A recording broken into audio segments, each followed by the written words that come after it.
Good morning, everybody. My name is Ronald Harper, and I'm honored to be the host of the Healing Generation. Welcome, everybody. So, this is a space where men come together to speak truth, to heal, and to grow.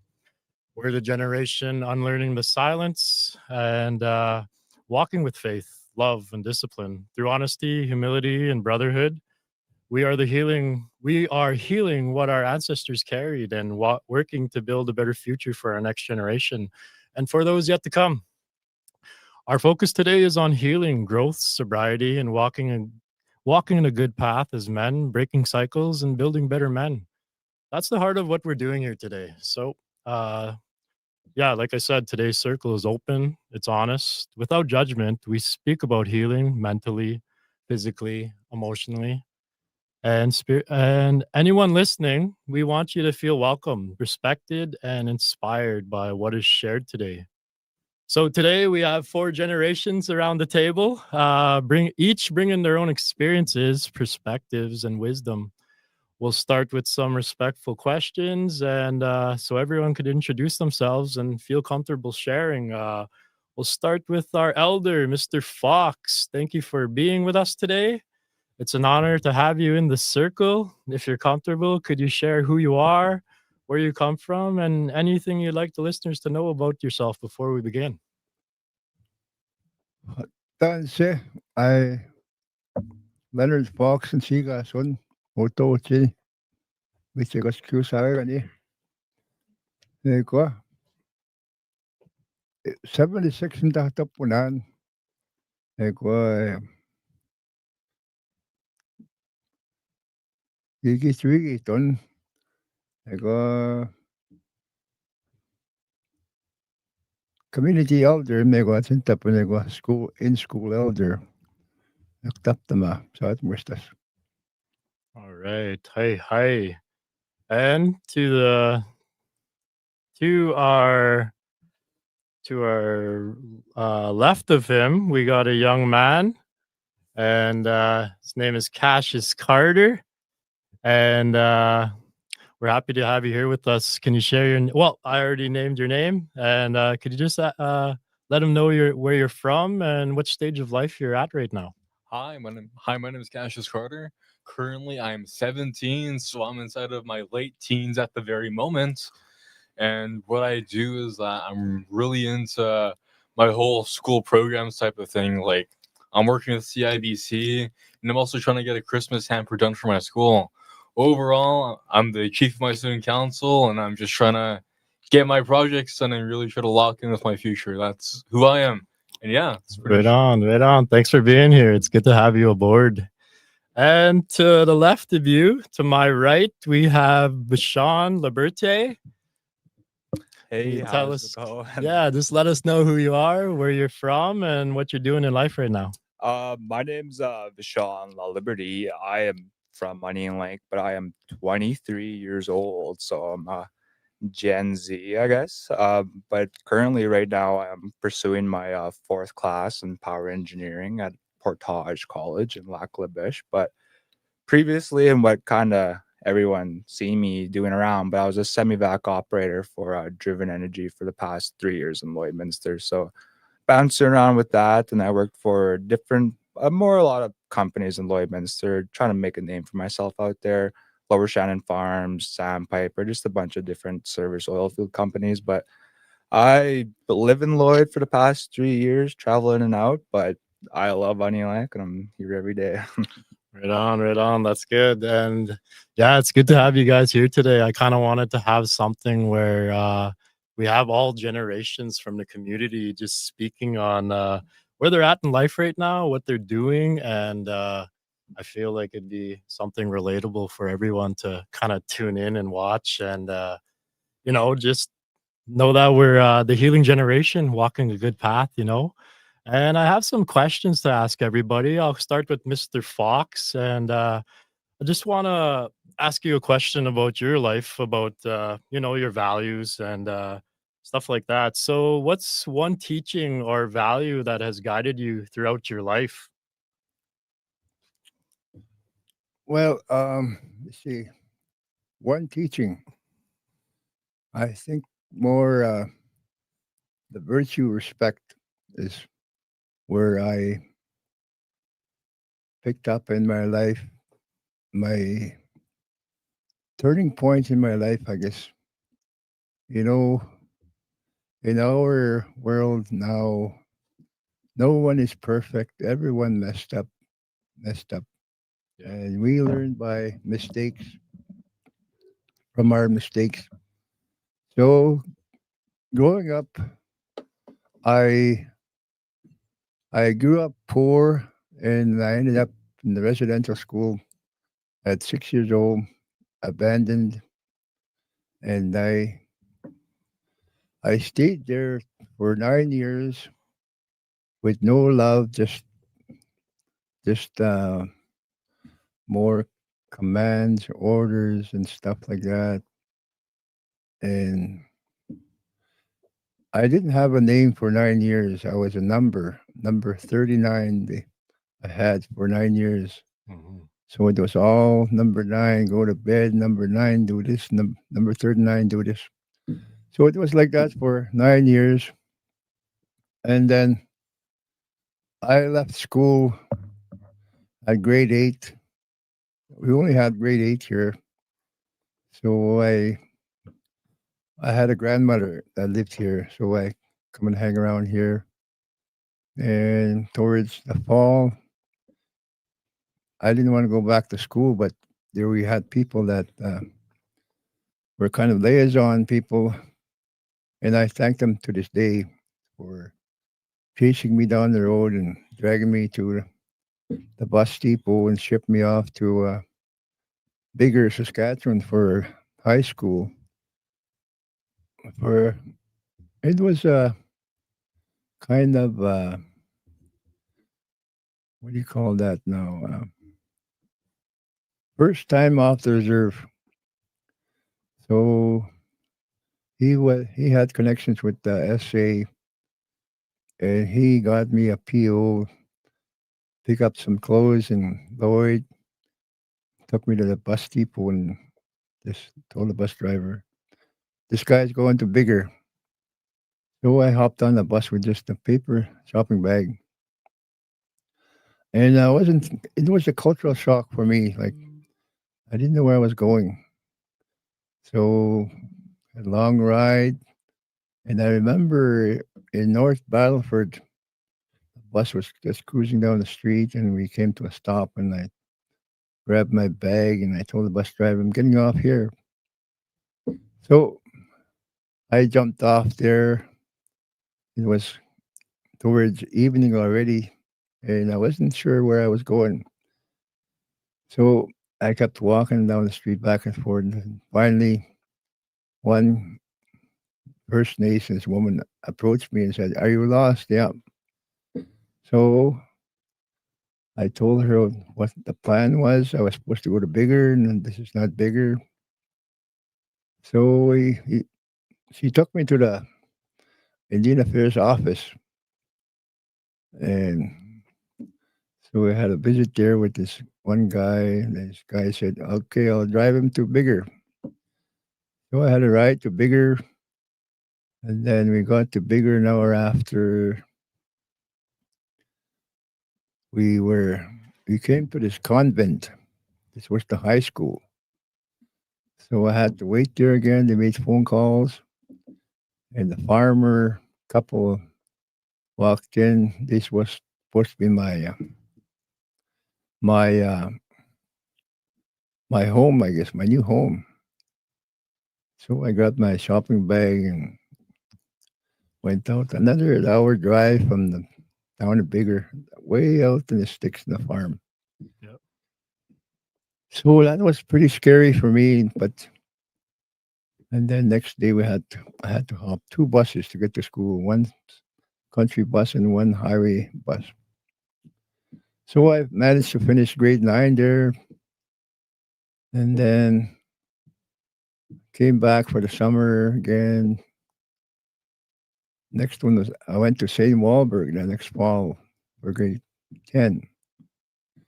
And but I got bored there too. I was a teenager now, so Yeah.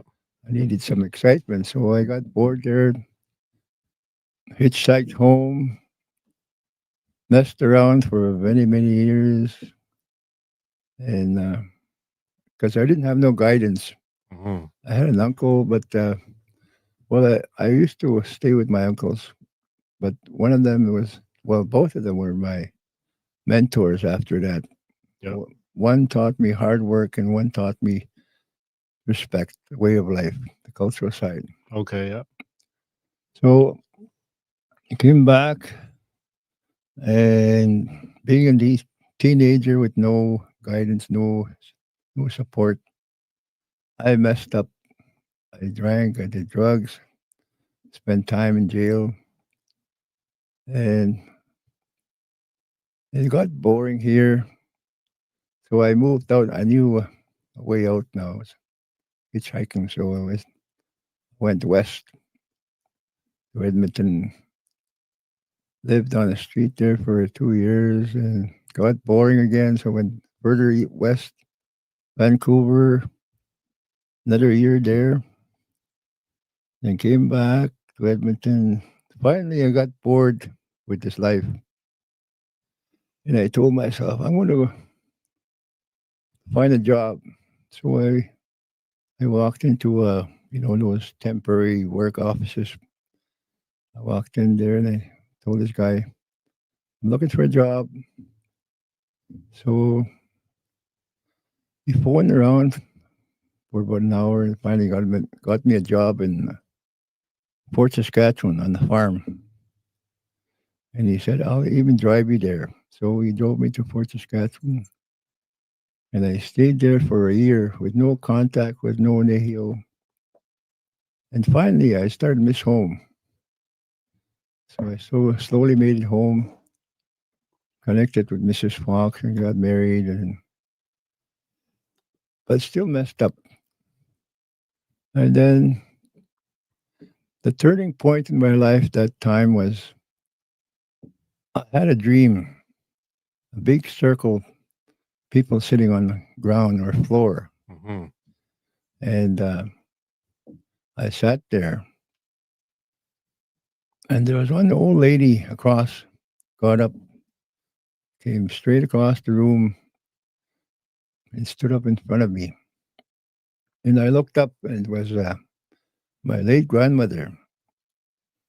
And she had an eagle feather on her hand, and she held it down to me and said, Here, no some pasago. He turned around like this. Pamio kay sino, serve these people. So I took that eagle feather and she turned around, walked across, and it's kind of faded in my dream. Wow. So that dream bothered me for longest time, and I knew how to approach an elder at that time. So I got myself tobacco and print, and I approached this one elder, and so I told him about my dream, and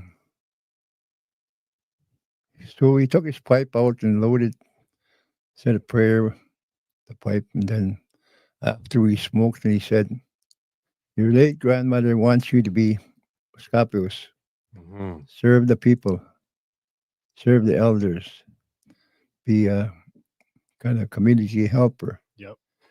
So after that, but in the years of my residential school, I was brainwashed that our ways were evil. So I kind of stayed back. I just went to help out, cut the trees for lodges and stuff. And I was scared to get close to the lodges, but I didn't understand what I was doing yet. So finally, 4 years after doing that, helping out here and there, I, w- I walked into a Sundance Lodge, just finished being finished. And the Sundance maker over there waved me over. So I walked over and he said, Sit down here. And So I sat down. He looked into his suitcase and he took out an eagle feather. And this dream I never told anybody, just my wife. So when he told me, when he gave me that eagle feather, he said, "Put this on your hat or on your shirt. This is your identification as a Uskapus." Then my dream hit me there, came back to me. Wow, this is what I dreamt. Now it's real. So I helped in that lodge that summer, and I started connecting with the elders and other Uskapus. That I started learning the cultural way of life, and I got to be a recognized helper around the area, like Hugh and Sad Lake, Ministico and Waterhen, all around the country. Whenever I pull into a camp, already there's a Scapus coming with tobacco. Yeah. So I did that for many, many years. I knew, I think there's quite a few lodges out there, and I worked in every one of them. Yep.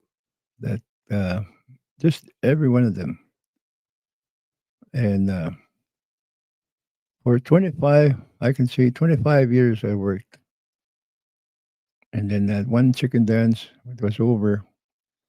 This one guy called me over, and he said, "Come and visit me. Mustas Bigo again." So a couple of days after, I went to visit him, and I walked in there, and he said there was a bag on the wall. Pitani mamaskawat, bring that bag. So I took that bag down and gave it to him, and he kind of pulled out a cloth and something. Yep. And he opened it up, and there was a pipe there. And he said, "This is yours now. You spin a towel. You earned this pipe. This is your late uncle's pipe, Edward Fox." So that was a big honor to earn that pipe that way. Eguaya. But for the longest time, I was reluctant how I didn't know how to approach this pipe, how to lift it, or I've seen it done, but for me, it was new. So I managed to talk to a few elder teachers I had, and they gave me guidance how to do the pipe. Mhm. So finally, after a while, I learned how to pray with the pipe. So I've been doing that for most of my life, and I worked in the school now for almost 40 years. And I used to wonder why am I here all the time with kids, youth, young people? Then it dawned on me that I want to be there for these kids, youth. I want to be there. I don't want them to get lost Right. along the way in life. So I consider myself a youth advocate right now as a community elder. I work with youth. So that's that's my journey. Right on. That's good stuff. Yeah. Thank you for sharing that. That's powerful stuff. And the dream too, and your pivotal moment in life. That's pretty inspiring stuff, especially when you're a man that comes from that 60s scoop. You know, I've my family has been a part of that, and I definitely felt those intergenerational traumas go through my life, and it wasn't always easy to recognize them. Right, it kind of came later on in life with noticing just little things about myself, right, and just wondering why, and then having little flashbacks of this and that with parents and with uncles or aunties, and then it's just like trying to navigate my spirit and what I really want in life, right? And if I could share a moment of that dream you shared was very powerful. I'm so glad you shared that. I've been making a transition too in my life on my healing journey. And this is what this is, right? I'm creating this space so I could speak and tell my story too. So, if I may, I want to tell you a little bit about my dream. And I had a dream a while back. I don't know when it was, probably in my teenage years. And I've always remembered this dream. I was just walking through like a bush kind of thing, right? I was walking through a bush, but in that dream, I was on my hands. Like I was walking, and I was going through such a thick bush, and it was yellow. It was kind of yellow and orange on the ground, and I got through. I got through it, and these trees were coming at my face, and in the dream, it was so vivid. Everything was so colorful. I was going through it, and all of a sudden, when I came through these trees, and like they didn't hurt me, they didn't hurt me at all. In the dream, I was like, "Well, why? They're brushing on my face, but they felt like blankets, and the ground felt like a big rug, like it was soft." So I got through it. All of a sudden, I came up to this big cliff. I came to this big cliff, and I sat down, and I felt a big rumble behind me. It was so big, and I just relaxed, and I just remember sitting there feeling comfortable, feeling content. I looked around like this, and then I looked beside me, and there was another bear just resting there. The bear knew I was there. I knew the bear was there. It felt normal. And I looked at him. It was another grizzly bear. It was a big, big bear. And then I went back and I looked this way. So if I could take you to where this dream reoccurred. So we were having a ceremony for the you know where I work, the healing and wellness, right? We went outside to do a ceremony, and it was for the autumn solstice, for the offering. Yep, you were there. And we stood outside. I remember when I was holding the cloth. I was holding the cloth. I was given that job. I was honored to have that job. And I felt powerful just standing there. I felt so honored to be a part of that. It was one of the first ones I got to be a part of, and I could hear all the prayer, the songs. I remember looking at the high school kids and smiling like, "Man, this is so good to see all this. This is like who I am. This is what I wanted." And Grant came to me, or one of the team, my cultural men in the team there. They said, "Can you take it up somewhere? Can you boys take it up?" And my buddy there, Cyril, he said, "I'll drive. Here, you grab him. I'll show you how to do it." Right. So we went up there, and he showed me the ways. We wrapped it into the white, all the colors into the white, wrapped it up good. And we went up the hill, and he's like, "Where do we go?" And I don't really know this area. So I took him up, the old, the hill going up on top Molson Hill, the old way, right? That kind of goes by where your spot. Well, before that, where that barricade is, we went up, and we took a left. We went up towards the tower, and I was just guiding him. I was guiding him along the way. Along the way, I seen this magpie, or this bird. It was right there. It was just watching us. I was like, right on. That's cool. That's good. And I take that in, right? When I see animals, I take it in. I really feel connected because they're spiritual too, right? They're spiritual just like we are. And we went up. I was telling him to go this way, and he picked a spot. He picked a spot. We went kind of somewhere. We went down a hill. We came back up. We were on top of the hill. So he's like, "We got to take it somewhere where nothing can get at it. So let's go into the thick bush. Let's go down over here. Down over here. Let's put it by this tree." So as I was walking in, I seen my dream. I seen the yellow leaves on the ground. I seen the thick brush. And I started going through, and it started hitting me right here. I was like, whoa, whoa, whoa. This has happened before. And I didn't really want to think about it too much. I just let it happen. And I was thinking about it the whole time, doing the teaching. So we're going to put it right here. We're going to put it around this tree here. We're gonna keep it where this is a safe place for it. So we made our way out. I followed him. He kind of walked ahead of me where he walked up this one path and I kind of went this way. And as I was going up, I seen this rock, right? And my first thought was, thank you. Thank you, Grandfather Rock. I went down, I touched that big rock, and I laid my hand on it for a second, and I gave my thanks just to be a part of it, just to be there. And as I walked towards the truck, he was faced towards, Onion Lake, and it was beautiful. And I saw that, and I got in the truck, sat down, got comfortable.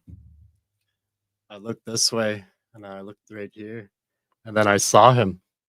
My brother, right? My work along Cyril.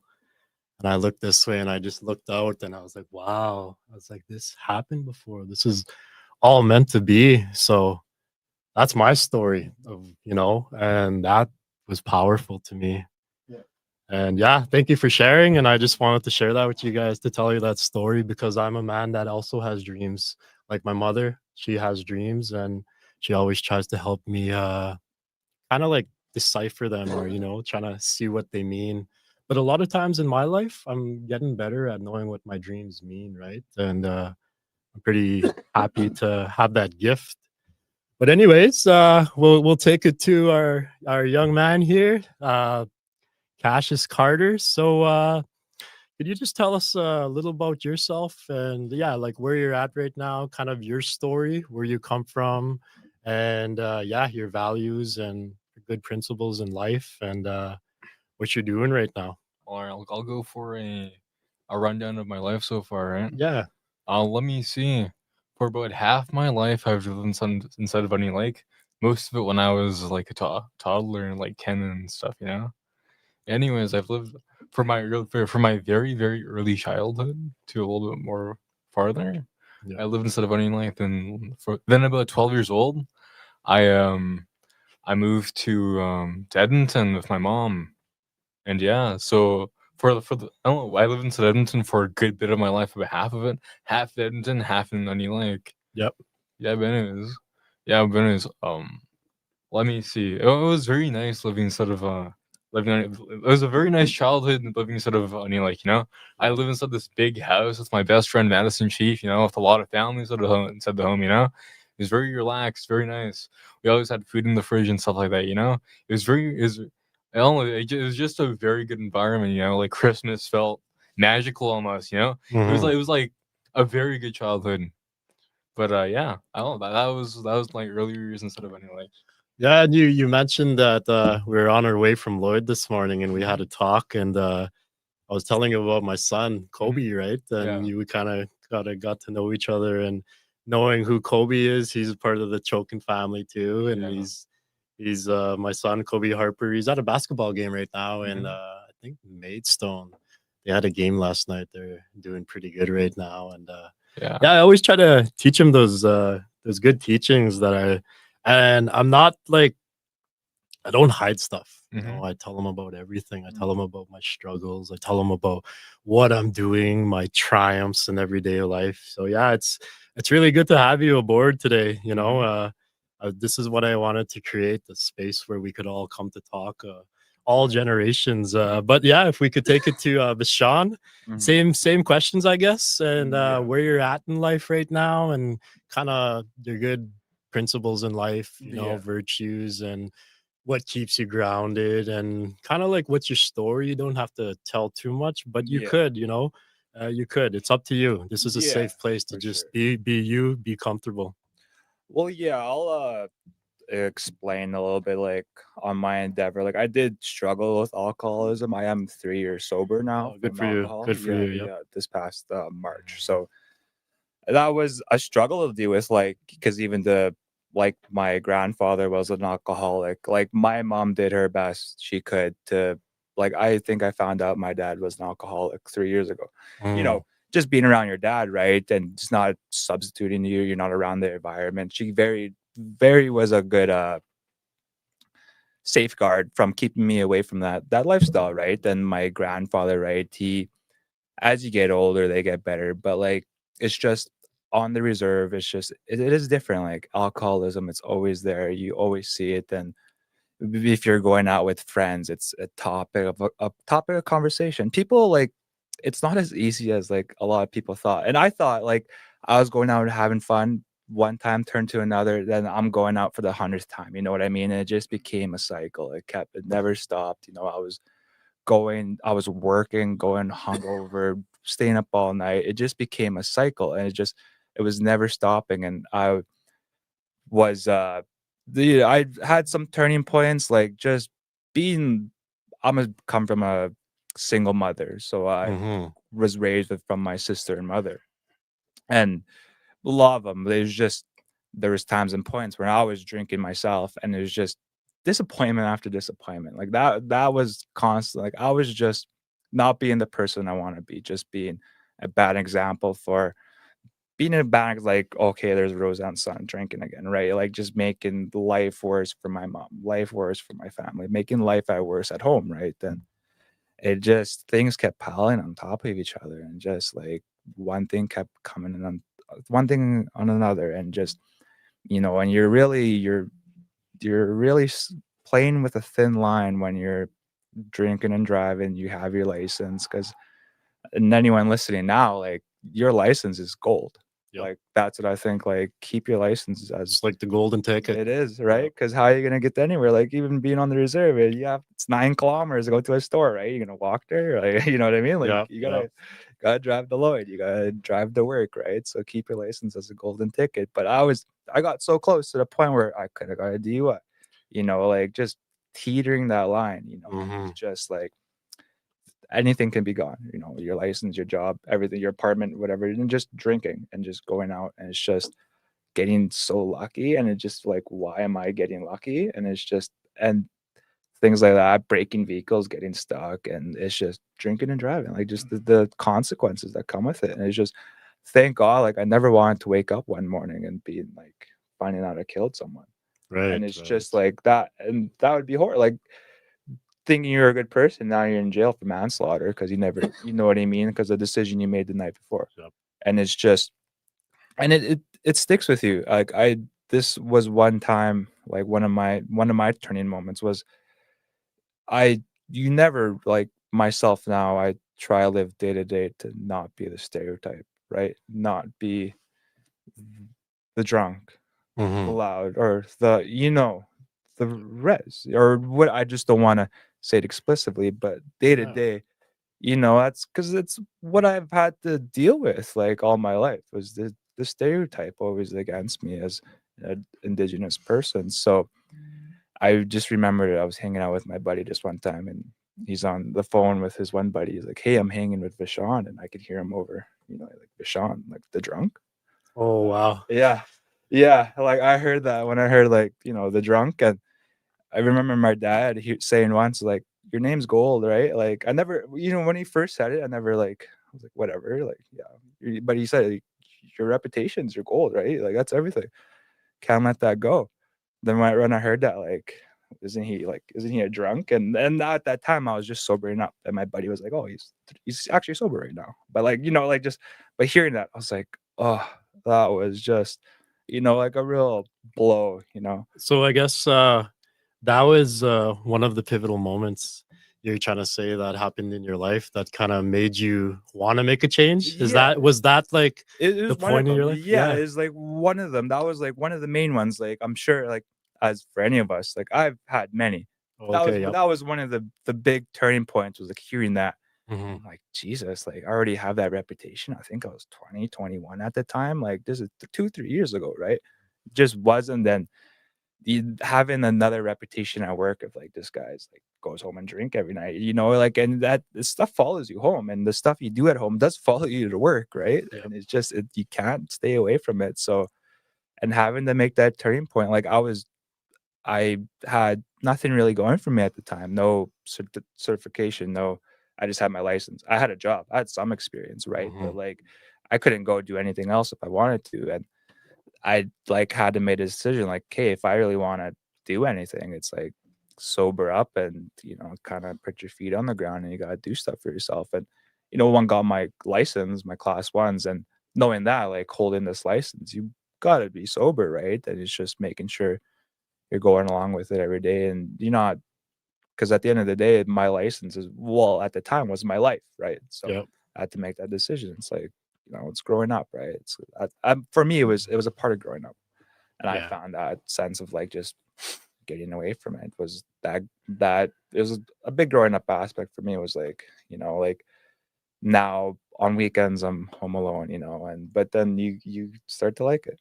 Yeah, I guess when you're talking about being with yourself, and I guess some people say, I guess when you're alone, it could be lonely. Yeah, But if you think about it a different way, you could find peace in solitude. yeah, and You could really, it's kind of therapeutic in a way. it is. And the thing too is like I've had to deal with like now I'm sober. What's like life after sobriety? What's next? Like Right. what are you doing now? Well, now you're lonely.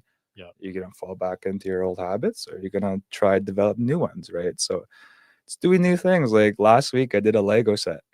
Oh, nice. Yeah, Yeah. took me 3 hours. It's $70, but like it's doing new things like that. Trying to, or all the people I worked with over the years, I'll go back to the farm, my first job, I'll go say hi. Like, Mhm. it's also too like just that doing things like that of like just making a good or better name for yourself, just going to go say hi, being friendly, going to go say hi for no reason. You're not asking for anything, no thing in general, just how you doing? I just want to see how you're doing, right? Like Right how on. how are things going? I haven't seen you past couple months. I had things I started doing that. And I had this conversation. Like I actually, when we spoke over the phone, and I was thinking about it, and thought about something like what to speak about, and I was thinking about it like loneliness, and when it did come and being sober, and feeling like I was dealing with struggles and stuff. And I remember having this talk with almost a mentor, I would say, call him a mentor, but his name's John Acton. He owns a farm in Lloyd. I was like, John, I feel in Lloyd anyways, I feel alone, like it's just me. He looked at me and he's just like, Vishal, you're never alone. Understand that. You can always come here, talk. That gave me like, okay, yeah, I'm not alone. Like I always have that door I can come open, come talk to them, even if they're not family, even if we're not the same skin. He gave me that, it made it comfortable for me to, if I need someone to come talk to, I can come talk to them for anything, if it's business, personal, financial, anything. So Yeah. just knowing that there was someone there, right? So just that, just giving me that gratitude, like you're not alone, and just dealing with that struggleness of like, yeah, when you do sober up and you do make life changes, there's going to be times when you're lonely, and there's going to be times where you're at home on a weekend, and it's a Friday night, and everyone on social media is partying, and Oh, you're at yeah. home, Yep. and you're like, well, what now? What do I do? And you feel left out. But at the end Mhm. of the day, it's like it's finding, it's loving yourself. Right. Yeah. It's just it's finding that joy and peace and your time with yourself. So, and if anything, that's what I'm trying to do. Still Yeah. trying to figure out what I like, hobbies, do stuff, new stuff, meet new people, try go talk to people, right? It's doing new things, right? Learning every Yeah. day. That's good. That's good. And you're talking about that really, like, you're 23 years old, right? Yeah. I have a son who's 22. Oh yeah. I'm 39, right? When he was in my ex-partner's belly, I was 16, right? Mm-hmm. And I didn't know about it.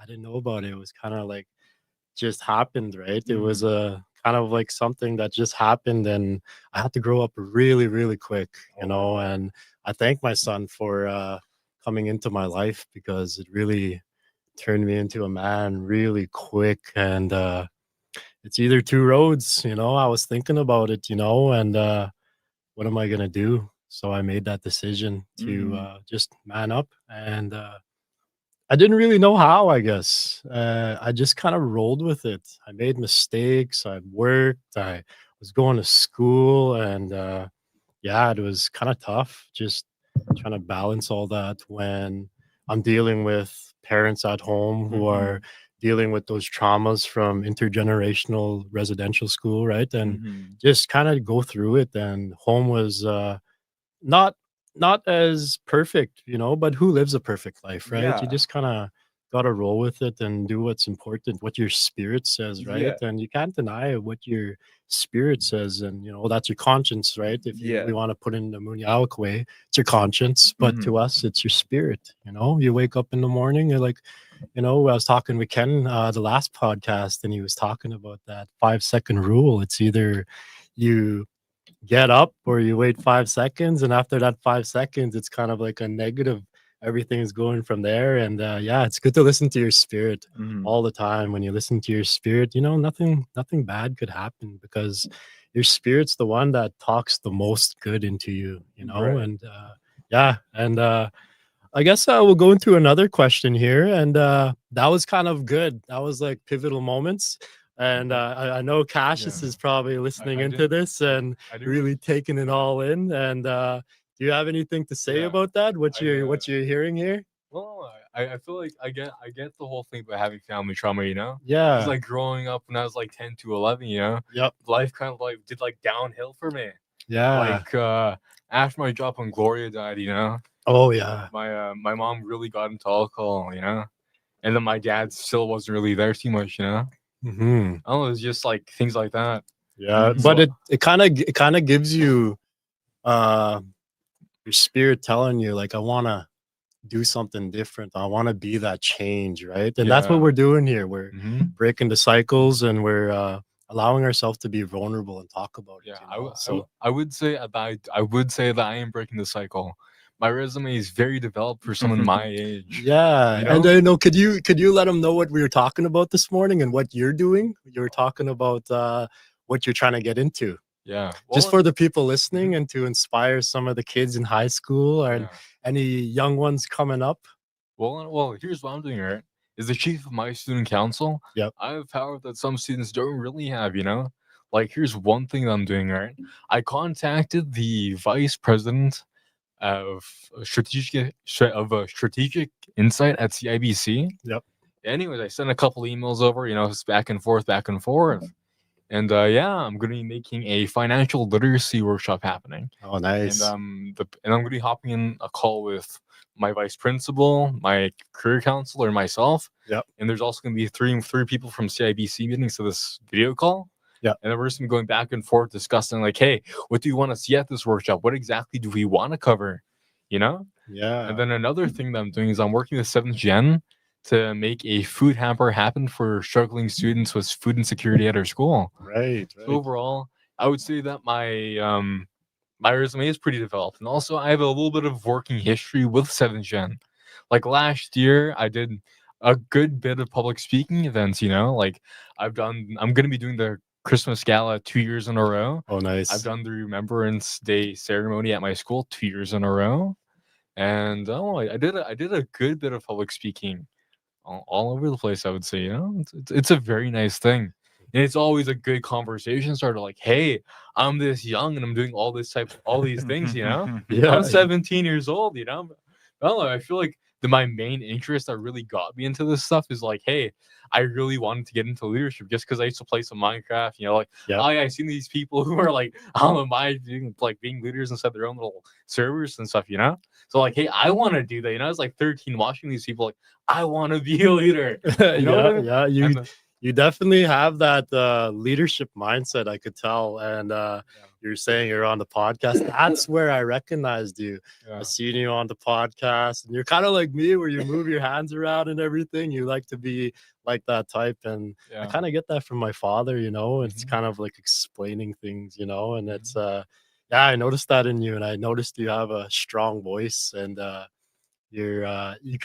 could feel your spirit. It's powerful, Yeah. right? So yeah, that was a good talk about where you guys are at in life right now. And I know our elder's looking here, and he's very proud of what's going on. And he was just talking about this earlier, about how this podcast is really, really good, and talking to Fraser about his what he had a vision for, and to have this circle, of speaking and just being overall trying to spread the good word on the community and letting them know we're in a time where young kids have access to everything now.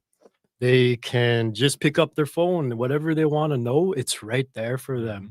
You know, if they want to get in touch with even elders, they could just give them a call and say, hey, I want to get more cultural. And, you know, it's Yeah. something I've been doing in my life. You know, I'm 39 years old now, and I don't say to myself, I'm late, because everything in my life kind of forged me to this man I am right now. So Mhm. I'm pretty grateful. I wake up every day and pray, smudge, give thanks to the creator just for bringing me through the night, and giving thanks to everything, all my senses, right? Everything from having food, if even it's just a little bit for a couple days, and, you know, and clothes for my kids, having a vehicle, having a good job where I could give back to the community, right? I've always been in the oil field since I was very young. I'd like to say 17, turning 18 kind of. So it just kind of went from there, and I've been in the oil field half my life, and I knew I had to change. And if I could just, before I ask the next round of questions, I wanted to talk to you guys about my pivotal moment. I had it written down here, and I just want to tell you guys about a pivotal moment in my life where I knew I had to do changes in my life, because I feel it's important that I talk about myself. And I know in the past podcasts, I never really talked about my life story, but if I'm going to talk about a pivotal moment I've been thinking about, yeah, I've for me, my pivotal moment recently was, it didn't come all at once. It unfolded into years of being in relationships, and wounds I hadn't faced yet, right? As a young man, I'm still young, 39. Leonard would say that's still young, right? Still a young man. We're all young men at the table. We're all young men here at the table. And I've been in long relationships too, in fact, right? And the first one, it was kind of just it was with my boy's mother, right? In the Chokin family. And I stayed mostly because I love my kids. You know, I always thought that I was in a relationship that it would eventually build into something, but I kind of just rolled with it and did what I was supposed to do as a young man, just taking that role of being a father and saying, "Okay, I'll take care of them. I'll do what's right." Because it was up to me. I had a pivotal moment, like in that at 16, 17, it was kind of up to me. Are we gonna have this baby or not? Right? It was like that. And I was like, of course we are. I can't have that on my conscience. We're gonna have it. And I like to have a good conscience, right? So I love my kids deeply. And at that time I thought staying was the right thing to do. And over time I just kept putting everybody else first. My partner at that time, the household, the bills, the job. And I kept forgetting about myself, you know?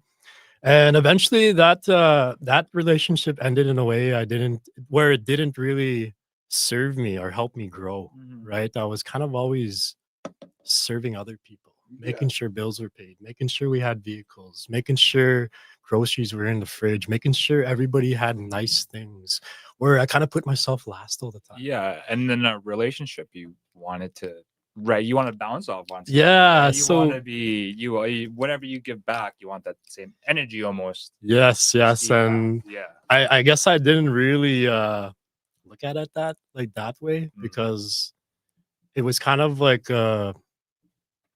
how could I say that? It was just kind of it felt good to give, Yeah. but it also, I didn't think about loving myself. I wasn't doing the work. Mhm. So that it just ended in a way that, like I said, it didn't really serve me or help me grow. It ended with challenges that and hurt Mhm. that I haven't learned to navigate, you know. And because of that, I ended up attracting someone else who wasn't healed, because I didn't take the time to heal after that relationship. I just jumped into another one right away.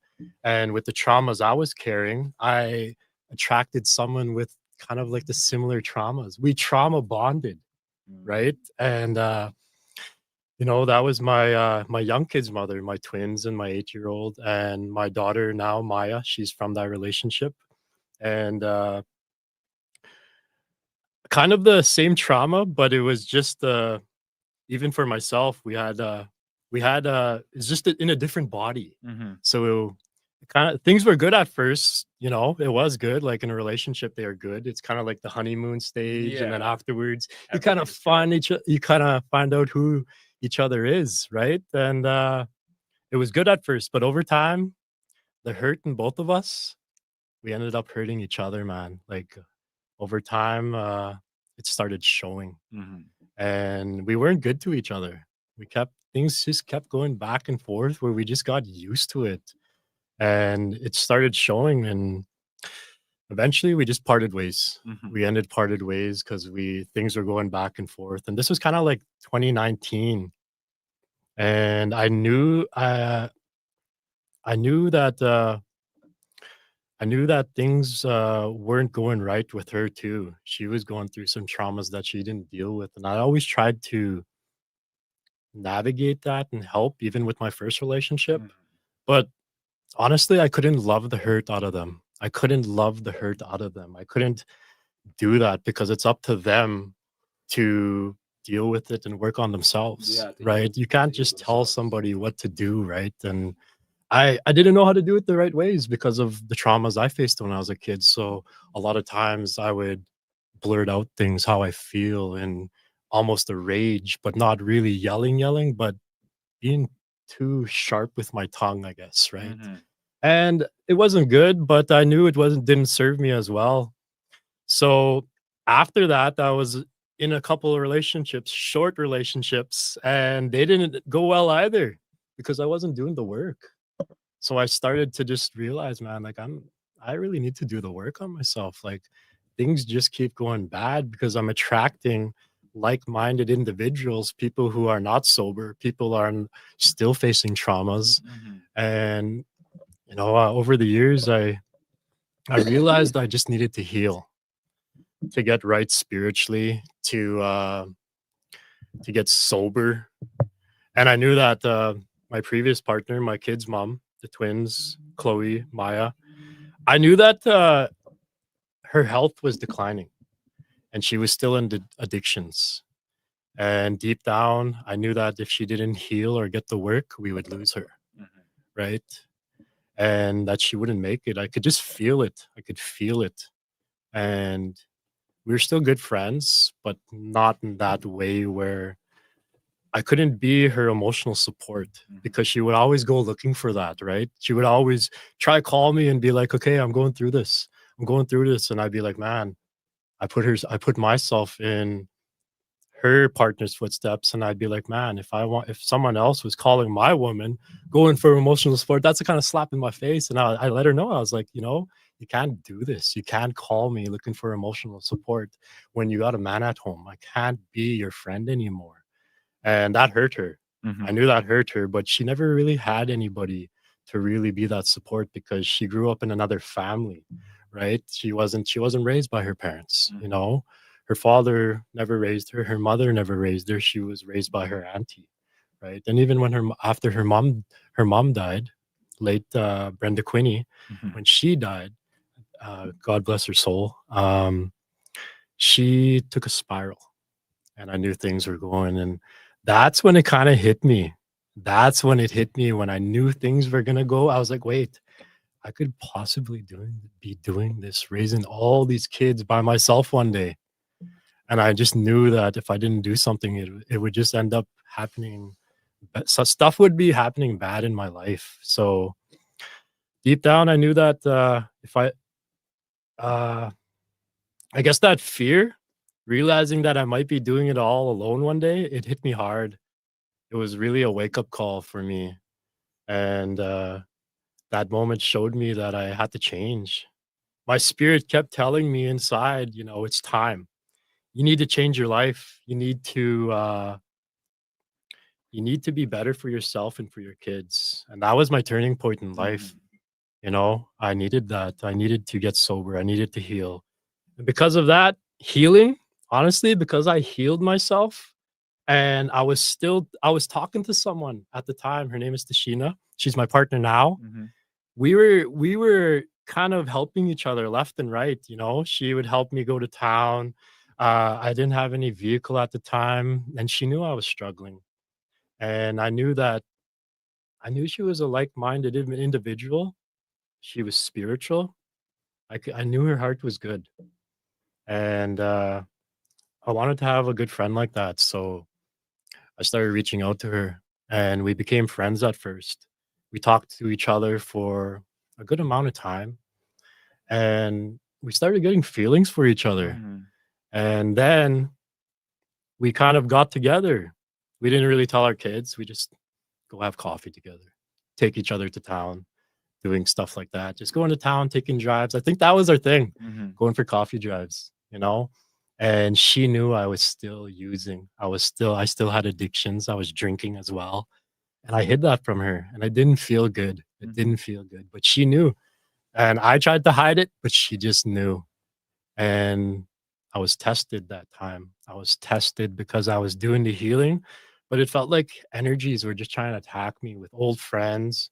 Even old exes were trying to go on my Facebook and like, "Hey, what's going on?" And I'd be like, "Nope, nope, nope, nope." I'd be like, "This is too much." Everything just kept coming my way, and yeah, I knew I had to get right for her. I had to get right. I had to get sober. I had to heal, and because of that healing in that time, getting sober, I was attracting her in my life, and I think that's what it was. Because you know, you attract people that are like-minded, I guess, right? You attract who you are, Mhm. and I wanted to get spiritual. I wanted to find someone that's for me, and, I attracted someone who's sober, someone who never did drugs in her life, and when we first got together, we drank a little bit here and there outside. We'd talk, we'd open up, Mhm. but, a lot of the times I just felt I could really open up to her. I could really be vulnerable. I could really actually cry and talk about my past Mhm. and be told it's okay, you know, like don't feel weak. Like you're a man. This is who you are, you know? And that to me that's a strength. I don't call it you know, that stigma of not being open and not talking about your feelings, not talking about what hurts you, how you Yeah. feel. To me, being strong, I guess, mentally, spiritually, physically, is being able to talk like this and Yeah. saying who you are. And at that time in my life, when we were sitting outside, and we sat outside because we didn't introduce ourselves to our kids, right? And Mhm. we didn't we are just being safe, Yeah. really safe, and, yeah, she's, been a huge part of my life. She's been a huge support. She grounds me. We ground each other. We Mhm. remind each other, and together we built something strong. She was hurt too. She Mhm. had a very traumatic life.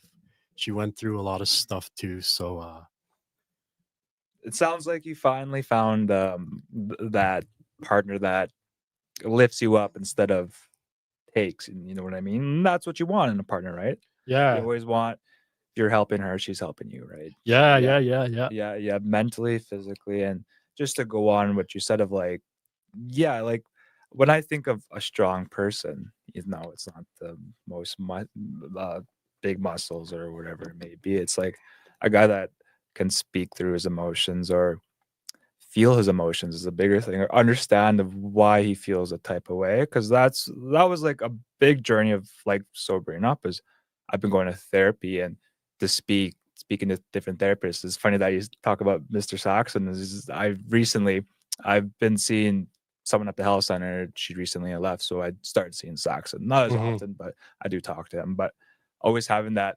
openness in a being able to go see someone and be open with your emotions and understanding, figuring out why you feel a type of way or why figuring out like yeah, like why I feel this way or why this emotion makes me feel this way or why so on so be it. And that's when I felt like therapy was such a great tool of like to try to be able to talk things out and growing. Like I've heard this about therapy. You have nothing to lose, but only you have so much to gain. Yep. Because you won't be able to lose nothing. Like if you're to go talk to someone and open up, like there's nothing to lose, but you can gain so much more personal insight, more being more self-aware about yourself, being just aware of what you're doing day to day. And Yep. that's just speaking to someone, they're just telling they can just be letting you know something that you never noticed. It could be just the slightest thing and they can let you know. And that's what I thought too. And like going through that process was like, even with me, like I was raised by women, so I was raised by my mom, and I have an older sister. It was us in the household growing up, so I just know that. Then me being a man and starting dating pool, and it's just like how, like, I would never want to treat a woman because I could never treat my mom or my sister a type of way. So now when I treat women, I treat them with, like, the utmost respect, because that's how I would want to treat my mother. Like, just seeing it that way of, like, because I see it both ways of, like, have dudes that had no woman figures in their family when they're growing up, Mhm. and people that had woman figures or no dads, right? Like, it goes different ways in how people treat people, right? And just understanding that, like, actual, like, how people grow up, it really does affect them. Parents in the households, or like even what you said, spoke about, like, I amend you, you stayed around with your partner. Yeah. I go to school with this guy. I won't bring up his name, but it was very interesting when he told me this.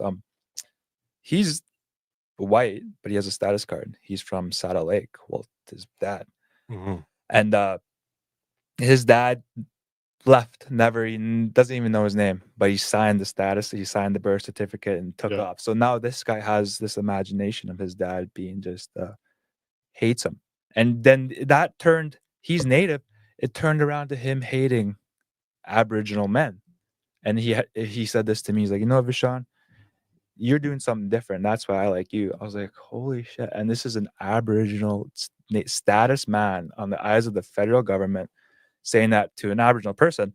But because he has that sense, because, like, his dad took off on him. He never had a dad there, and that was taken from him, right? Just because his dad went through whatever it may be. But it just, then growing up of, like, not having a dad there, he dealt with that, and it was just that pain. He never grew through it, and now he's so, there's a term, but being racist towards your own kind, I forgot what that is, but, like, just to be able to see that is just, it's interesting, like, and that was just from, like, his dad took off on him and never having a father figure there. Yeah. And, like, when I thought about it too, like, my parents were never together, but I had my dad. I could always go see him when I want, and that was always, I thought about it now, I was like, I'm so grateful for that. Whenever he was there when I wanted him, when I didn't want him, he wasn't there. You know what I mean? Like, but when I did need my dad, I could go see him, and I'm forever so grateful for about that. My dad's crippled now. He stays home. I do a lot for him, but like, just like, I could be upset he was an alcoholic, he didn't have a good life, and he never worked. I could, whatever. But, like, he was there, like, at the end of the day, like, I can just be so happy for that. Because Yeah. I see someone that didn't even have his dad there, and he despises that man and where that man came from, his ethnicity, Aboriginal people in general, just the way the turn. I'm like, that's such a, just having a father figure present and not having a father figure present is just, it's hard, and that happens a lot in Indigenous communities. It's just being present at the end of the day, and some guys are present, and some guys are there, but they're not. Yeah. Yeah, Yep. and Yep. it's just, it's it's tough to see, like, it happen on the reserve now, because all you want is for every person to thrive, right? But, Yep. like, all the issues that people grow up with, and a lot of unsaid stuff, and problems, like, challenges we face, and we face a lot. Like, people think we have it so cushy and easy. I wish I could Yeah, kick them that's in the ass, but, I should watch my language. But no, yeah. No swearing here.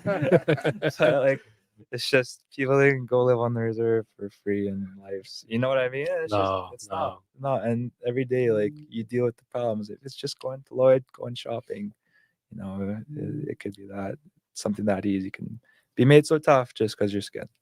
Yep. And Well, yeah, thanks for sharing that. Like, I wanted to get into the questions to keep it kind of everybody engaged, and I wanted to bring it back to the elder.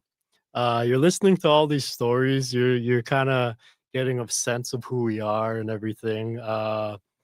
I know you're getting comfortable right now. Oh yeah, yeah. Go ahead. Yeah, we'll let the elder take a break and we could just talk. That's the thing here. You be yourself, be comfortable. You guys ever feel like you need to go get a drink or use the washroom? We could keep the conversation going, you know? And yeah, I wanted to talk about that and like I guess that stereotype and everything. I lived through that. Going to camp, especially at a young age, like I worked so many different oil field jobs, you know. I first started off like I want to talk about my jobs here for a bit if I may. And man, where did it start?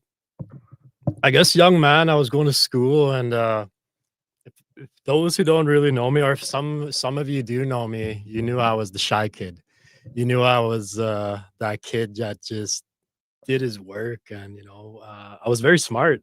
Still am very smart, but back then I just kind of learned to put my hand down. I was always that kid, and I came from just being taken from my well, not taken. My dad and my mom, they moved us away from the reserve when we were very young. We moved to BC. We stayed out in West Bank, BC, and then I did a couple grades out there. Then we moved to North Battleford, and by the time we moved back to Onion Lake, I was let's see, grade 4 or 5. I can't remember. They tried to move me up a couple grades or something like that, and I was ahead of my time. Mm-hmm. I would tell my dad, you know, they're kind of doing work that's it's easy. It's easy. You know, I didn't want to put up my hand anymore because I was getting picked on. I mean, like, you know, over time I just okay, no, I don't wanna get picked on, you know. So yeah, I was living that type of life and I guess I was just kind of lowering my standards in life. And I shouldn't have been doing that. When I look back at it now, I shouldn't have been doing that. And that's okay now because I am who I'm supposed to be now. And growing up, I moved away. Like I said, I had to grow up quick. By 16, there was a baby in the belly, and I had to get right, start being a man. My dad was working in chief and council that time, and they didn't even make a couple grand. Yeah. Probably right in the middle between over $1,000, you know. And I was young, and dad was like, you know, I got all this responsibility. There's 5 of you boys. There's mom. There's me. There's all the bills, and I felt like I had to work. I didn't want to ask for that extra help to pay for formula because the mother was going through postpartum. She wasn't giving the milk from the body to the baby, right? So I was the one supplying all that and going to school, getting up early in the morning, going to school, coming home, taking my mom's vehicle to KFC because the only job I could get other than picking bottles or else working on the fence line with my dad, you know, doing that type of work when I was young. I just needed to get out there and do a little more in my life. And that's kind of what I did. And I was able to secure some tickets. I got my first aid, my H2S, all the tickets I was able to purchase. And I just took myself out there. I started putting in resumes everywhere, absolutely everywhere. I must have went to like 30 different places. And like, I just went with the first one I wanted to do. And it was fencing.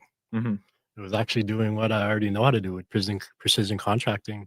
Me and one of my cousins, I don't have to say his name. I don't want to really, you know, but yeah, we went and worked out there. I had the vehicle, he had the drivers, so he kind of drove. I didn't have drivers at the time, and it went good for a while. You know, I really shined because I already knew how to do fencing, but because he wasn't showing up to work, it kind of went downhill. So we just kind of got let go.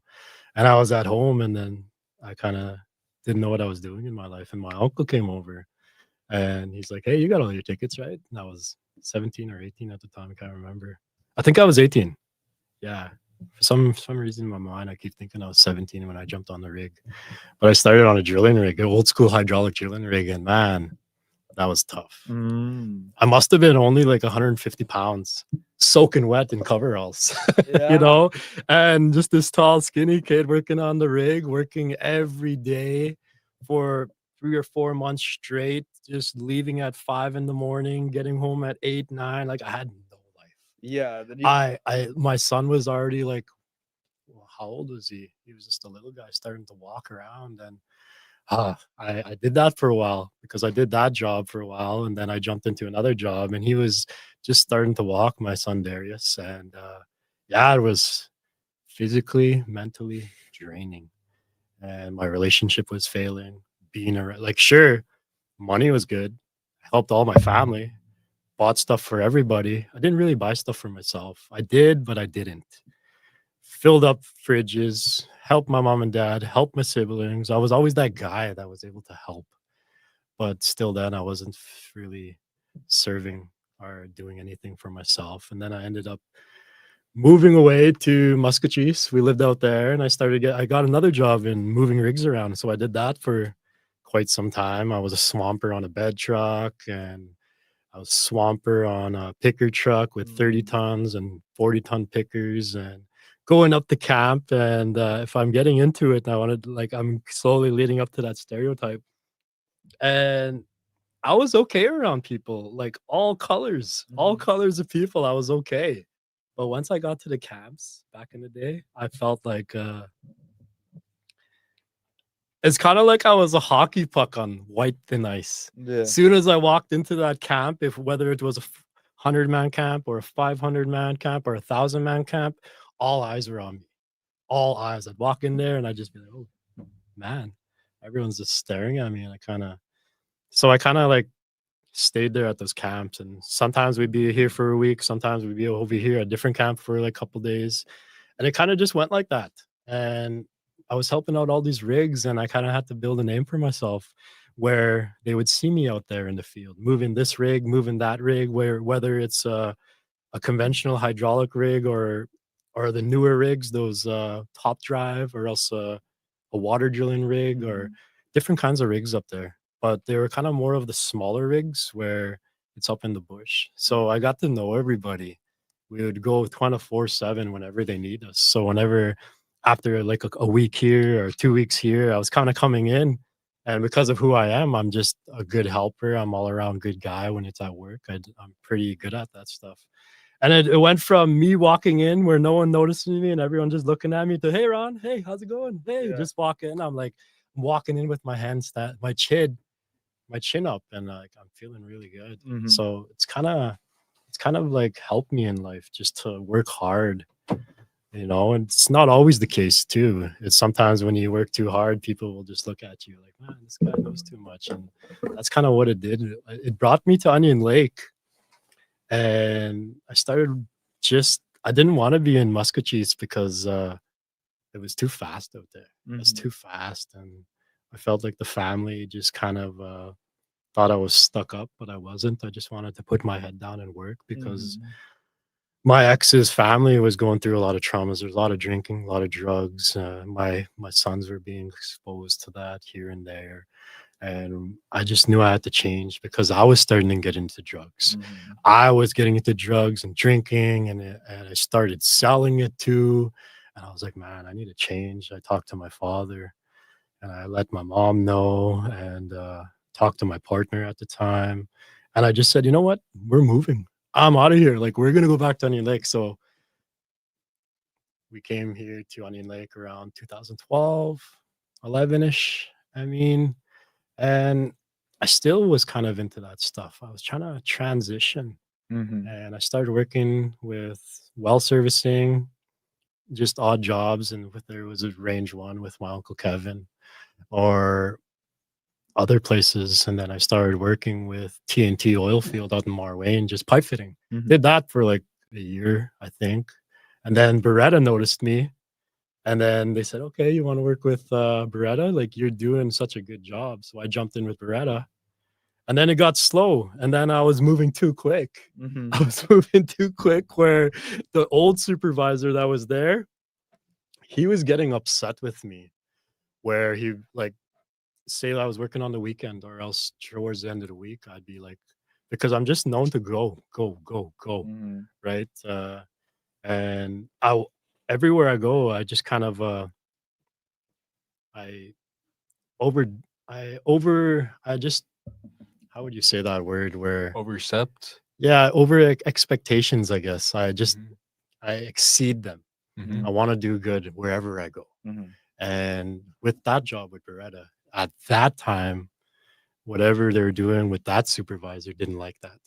He'd give me 3 jobs, 4 jobs to do, and sometimes I'd be done them by noon hour. Mhm. Sometimes I'd be done them by 2. And then I wasn't getting as much work. I was only working 3 days here, 7 days here. Then all of a sudden I get 10 days here, and those little small 2-day paychecks. Oh. Oh man. And then working the weekend, asking if I could work on the weekend with them, and then getting all these different sites done up there, changing valves, doing lease cleanup. I'd be like, okay, we're done. And then he would get upset with me. He'd be like, one time he even threw his papers up in there. He went like this. And he's like, I guess I gotta go home now. Yeah. And I was like, man. And this is supposed to be a professional guy working for Beretta. And I was like, man, this doesn't feel good. Mhm. I looked at my partner and he didn't know what to say. He just like, and he kind of wanted to chill too. He was like, he's like, well, with my other guy, we just kind of go park in the corner and just kind of Yeah. dog it out for a while and Yeah. let the hours. I was like, man, I'm not doing that. Like in my mind, like I'm not gonna take money from my First Nation while there's people at home with no groceries in their fridge. There's people at home who are complaining about this oil field. There's people at home like I want to earn my money. Mhm. So why do I need to stay here? So I've been thinking about that. And I was at another job, like I think the following week. I only had 2 days on that week, and then it was a Saturday, and I was sitting on the lease there, and I remember overhearing about Onion Lake well servicing, and then all of a sudden one of my buddies from high school, he pulls up. He's like, "Hey Ron, how's it going? Is that you?" And I was like, "Yeah, what's up?" And we started talking. And he's like, "So how's your hours?" He got into that right away, and I was like, "Man, it's not good. It's not good." So we talked a little bit. He talked about the wage there. He Mhm. asked me what my wage was, and I was like, "Okay." And he's like, "Yeah." And he's like, "Well, we need you."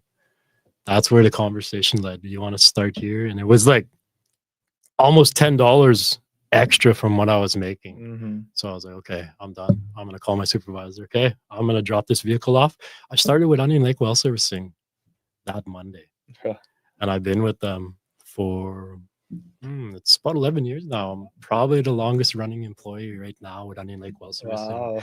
Even with all the men, I've seen so many men come in with Onion Lake well servicing. So many men, and even in management changed over the years. How many times different people coming and going, right? And it's not an easy life. It's not an easy life when you're living around in the oil field, because to tell you the truth, any man could work on the rig. You don't need education.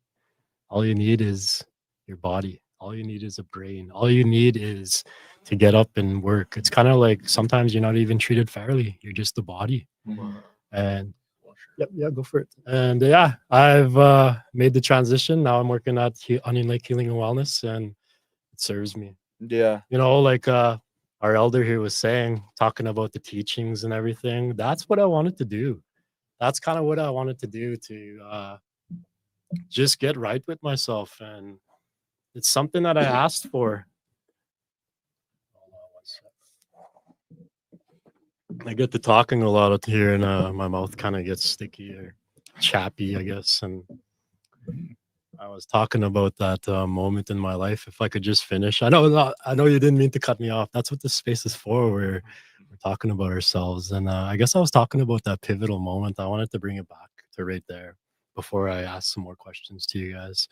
So that pivotal moment in my life, I wanted to bring that back up and just kind of like ending that, my turning point and everything. And I healed with my partner. She shown me a lot of things that I didn't realize, because as men, we don't see what women see sometimes. Sometimes they need to rewind us. We're their protectors, right? Would you guys believe we're their protectors and they're the healers? And we could be healers too. You know that old saying where I read it somewhere: hurt people hurt people. Mhm. Yeah, you guys ever hear that? Hurt people hurt people. Yeah. And that's true sometimes. I've been in those situations where I was hurt and my ex-partners were hurt and we hurt each other.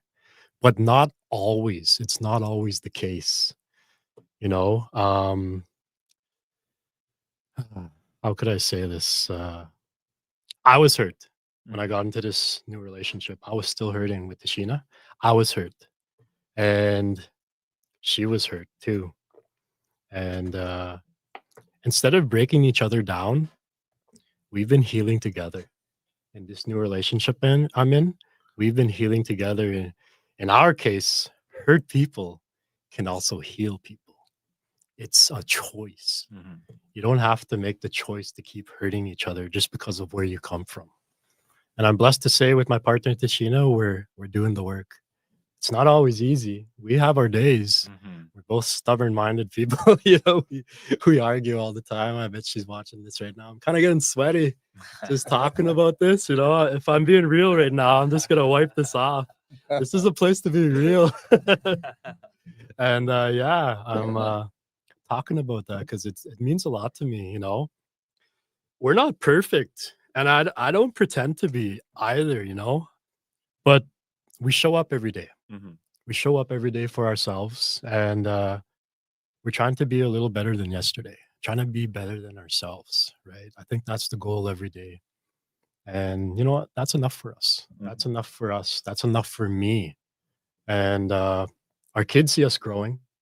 They see the relationship. They see a healthy mom. They see a healthy dad. And they see the love. They see the support and stability, sobriety, healing. And to me, that's what matters. That's what matters, what our kids see. Hurt people can heal people too. And that's what we're doing. We're leading by example. That's where I'm at right now in life. That's what I'm doing. And honestly, I feel good. I feel really good about my life. And I feel grounded. I feel more like accepted, I guess. Not just by people, my loved ones. I accept me. I love me more. And I'm finally on a path that honors my spirit, you know? So that's kind of what I went through in my pivotal moment and what I'm doing right now. I got lots of stories, man. I could talk, I could take out this whole podcast right till 3 o'clock if I wanted to. But you know, that's not what I'm trying to do, you know? And I guess the message, I want to take it back to our elder. You know, if there's anything you want to talk about and have a message for our next generations and for young people that are watching right now, what would you want to share with them right now? You know, and yeah,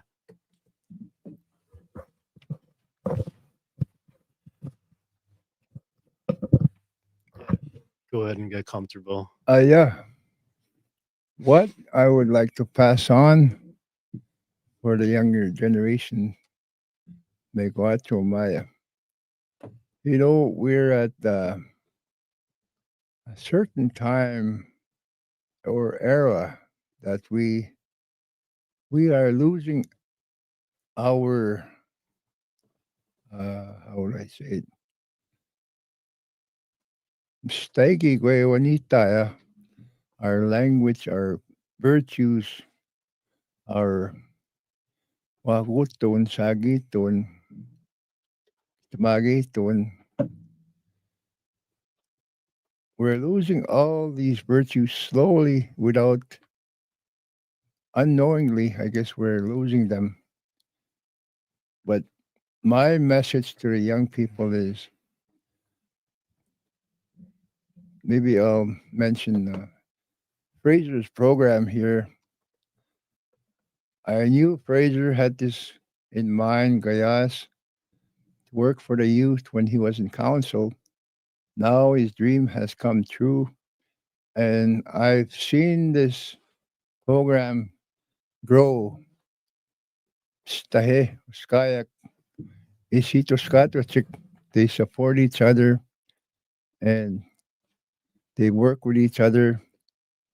They're happy and they're really outgoing.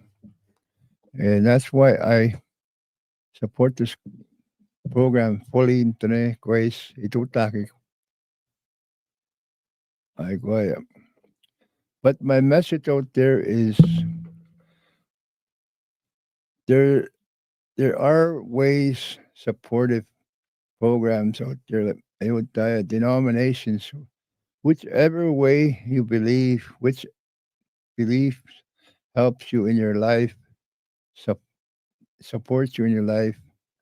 It's okay. There's no one way to pray. We were all blessed with different ways to pray to the Creator. But I've learned in my journey that this cultural way of praying, cultural way of living, cultural beliefs has supported me in my journey. Mhm. Stahe. I've changed a lot over the years. But again, I'll say nobody's perfect. Right. I'll s- if I did a timeline on my life, I wasted maybe 15, 20 years of my life messing around. But now I don't want to ever go back there. I want to support the youth to go on the healing journey. And I'm always there for whoever wants to talk about their journeys or struggles in life. I'll be there. And there's other people in the community that can support Uskayak. Mhm. I guess kaya sa Usinistaya, I've been very supportive of Uskayak Watsa. Nistogu check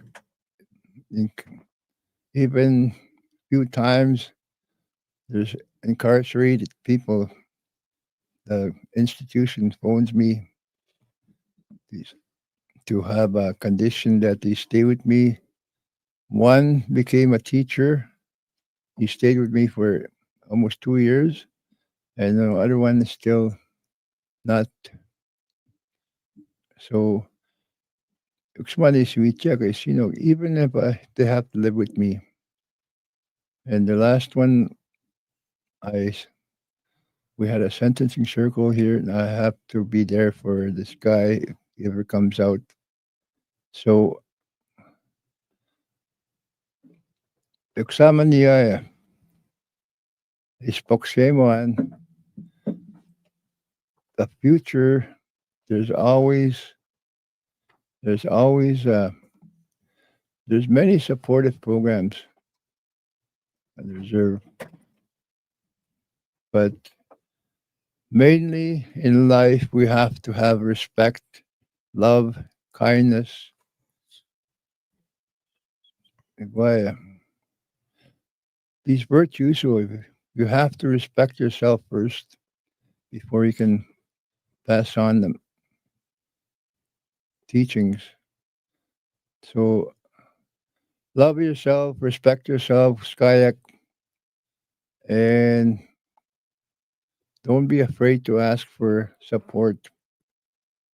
Elders, programs, whatever, however you're comfortable. Acceptable. Tama. Hey, hey, that's good stuff, man. Thank you for sharing that, man. It's an honor to have you here, Mr. Fox. I knew this was going to be a powerful, and I really respect what you say, especially when it comes to talking about the '60s scoop and how it affected your life and your pivotal moments. It's really touching to hear that you're doing the work. You're more involved in the community, and no matter how many times you fell, you've always rose up again.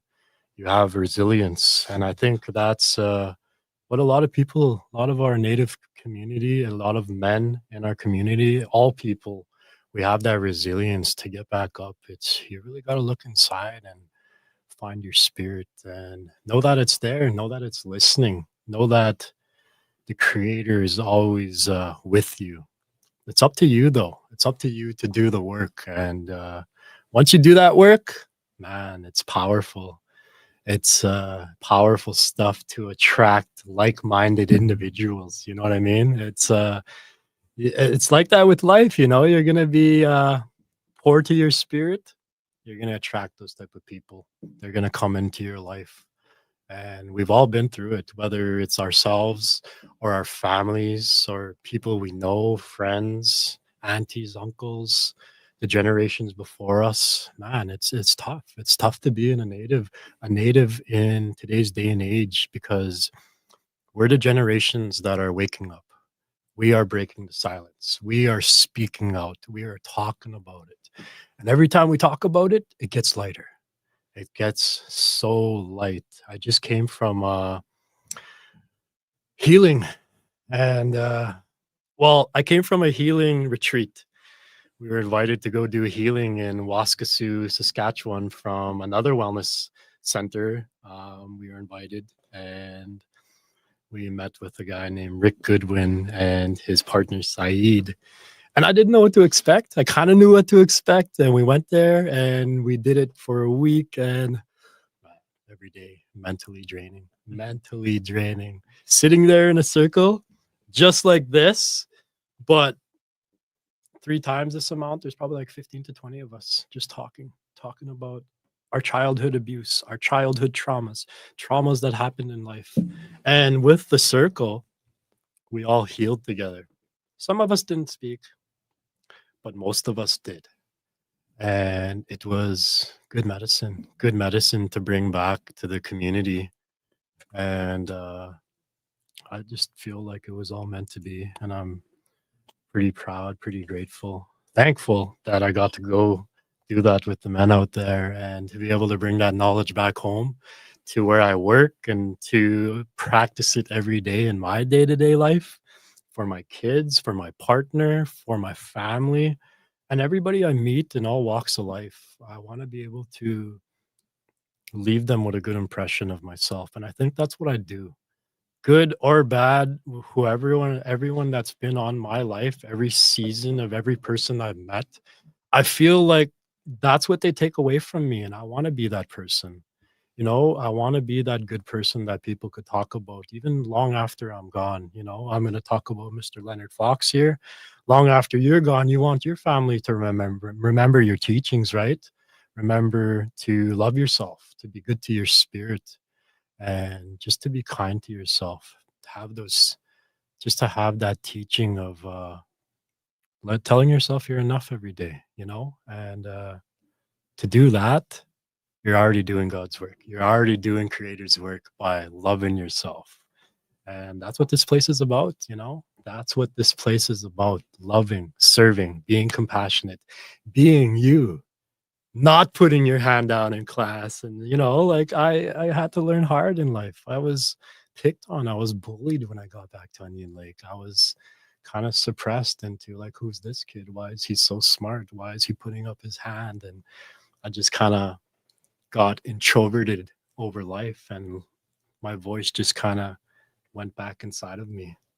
And after I did the healing through life, after I started working on myself, after I started doing the inner work, that spirit that once went to school and started being smart, it's coming out now again. It's getting powerful. My spirit is getting stronger every day. And yeah, thank you guys for being here. This is really healing for me too. And yeah, I just wanted to talk about that and kind of Mhm. emphasize what I think about that. And I've noticed was trauma. No matter how much healing you go in life, I've noticed this personally. No matter how many professionals you see, how much healing you do, it's always in there deep inside. mhm, It'll take something really, really real, I guess, to trigger it. right, yeah, But then you're on a healing journey, you can control that more with with in a positive way, not anger. So that's how I see trauma. yeah, Like it's always in you somewhere inside, deep, but it'll take something real to trigger it. But then again, you're on the healing journey, you can deal with it positively. So I'm big, I mean, the message. Yeah. For real, that's a good point. And like you said, the traumas will always be there. Yeah. And they'll always come back, even when you talk about it. Whenever I talk about my traumas, and I've talked about my traumas many times in life to my loved ones, to my kids, talked about a couple here with you guys. And yeah, it gets lighter. It gets lighter. Traumas, grief, they'll never truly go away. That's what I believe. But it gets easier. You just learn to deal with them in a better way in life. You don't have to suppress them. You don't have to keep them inside. The more you're able to talk about them and be like, yeah, it did happen. It did affect me. But your ego state, where you're at, you could either be in that childlike ego state. Well, this is what happened when I was a kid. Yes. And that ego state, when I was a child, it did happen. I did feel like I couldn't do nothing. I'd freeze up. Parents are arguing, I'd freeze up. You know, I'm kind of using what I went through too. I would freeze up. And I noticed in life a lot of things that were happening. Whenever something big would happen, I would freeze up. That was from the trauma. I felt like I didn't have a voice. You know, and not to call out my parents like that. They're doing good in life now. They're much older and they're doing well. My dad's doing well. His health is good. I'm still learning from him. I got that discipline from my dad, a lot of discipline, a lot of structure. And I just want to thank my dad if he's watching today. I get a lot of my smarts from you, Dad. And with my mom, it's the loving, the compassion. So kind of like the best of both worlds. But I had to navigate that and find who I was in life. And a lot of times I would be more of a blunt, just straight, sharp tongue. And I'm learning to be better. I'm learning to be careful with my words. I'm learning to be more relaxed in my tone. I'm learning to be very mindful of what I say. Right. And yeah, that's kind of where I'm at. And talking about those traumas, it's not always easy, but it gets easier. And you just gotta learn to be better to yourself and talk about them in a good way and not to point fingers, you know. In the end, only the creator could judge you. You know, in the end, only the creator could judge you. We're here for a good time and we want to make the best of it. You know, we want to be good human beings. And when you do work on yourself, physically, mentally, spiritually, when you work on yourself, you just become a better human being for people around you. They just feel that. They just love that energy, you know?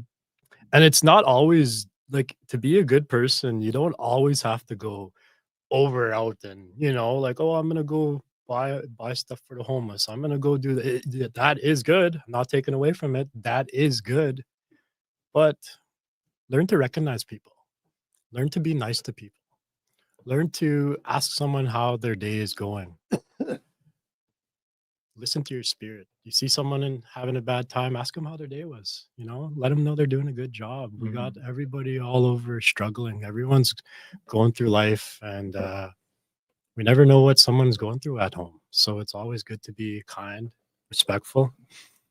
That's something too that we tend to overlook, I guess. Denial. When people ask you, how are you doing? You say right away, automatic response is Monanto. Yeah. And I know what you're talking about. and even if you're in cast in the hospital, how are you doing? Monanto. Fine, I'm okay. So we're in denial unknowingly in that situation. We have to be honest with ourselves and our feelings. I get that too. I get caught to automatic response. Monanto, nothing wrong with me. Even though I'm dealing with aging issues already, so I keep saying Monanto. But that's denial it to come, just to be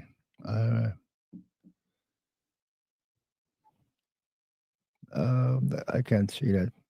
Anyway, that's one part of life that we need to focus on. Yeah, for sure. And like you're on your journey still too. You're Yeah. still learning. You know, at your age, you're still learning. You're still doing a good job. Mhm. And I guess if we could take the question back to Cassius here, we'll just Mhm. kind of go through it. So to all the people that are watching right now and the people that could relate to you and your age group, what would you want them to take away from this right now? Like what would you want the young people to know and what you're going through in life right now? Like what's keeping you keep moving? What's keeping you at your pace you're going right now?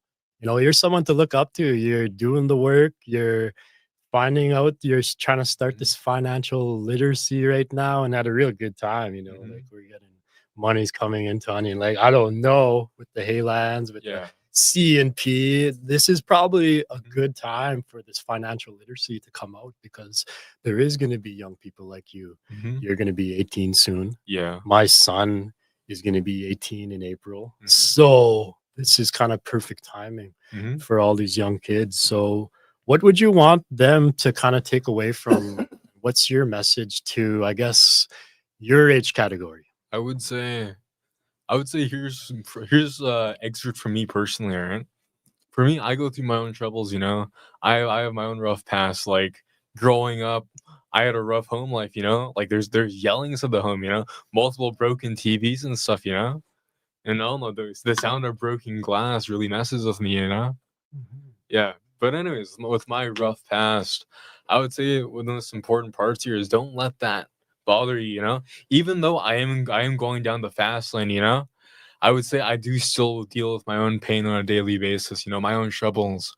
But the main thing there is I don't let it hold me down. I don't Hmm. let it slow me down at the pace I'm going, you know?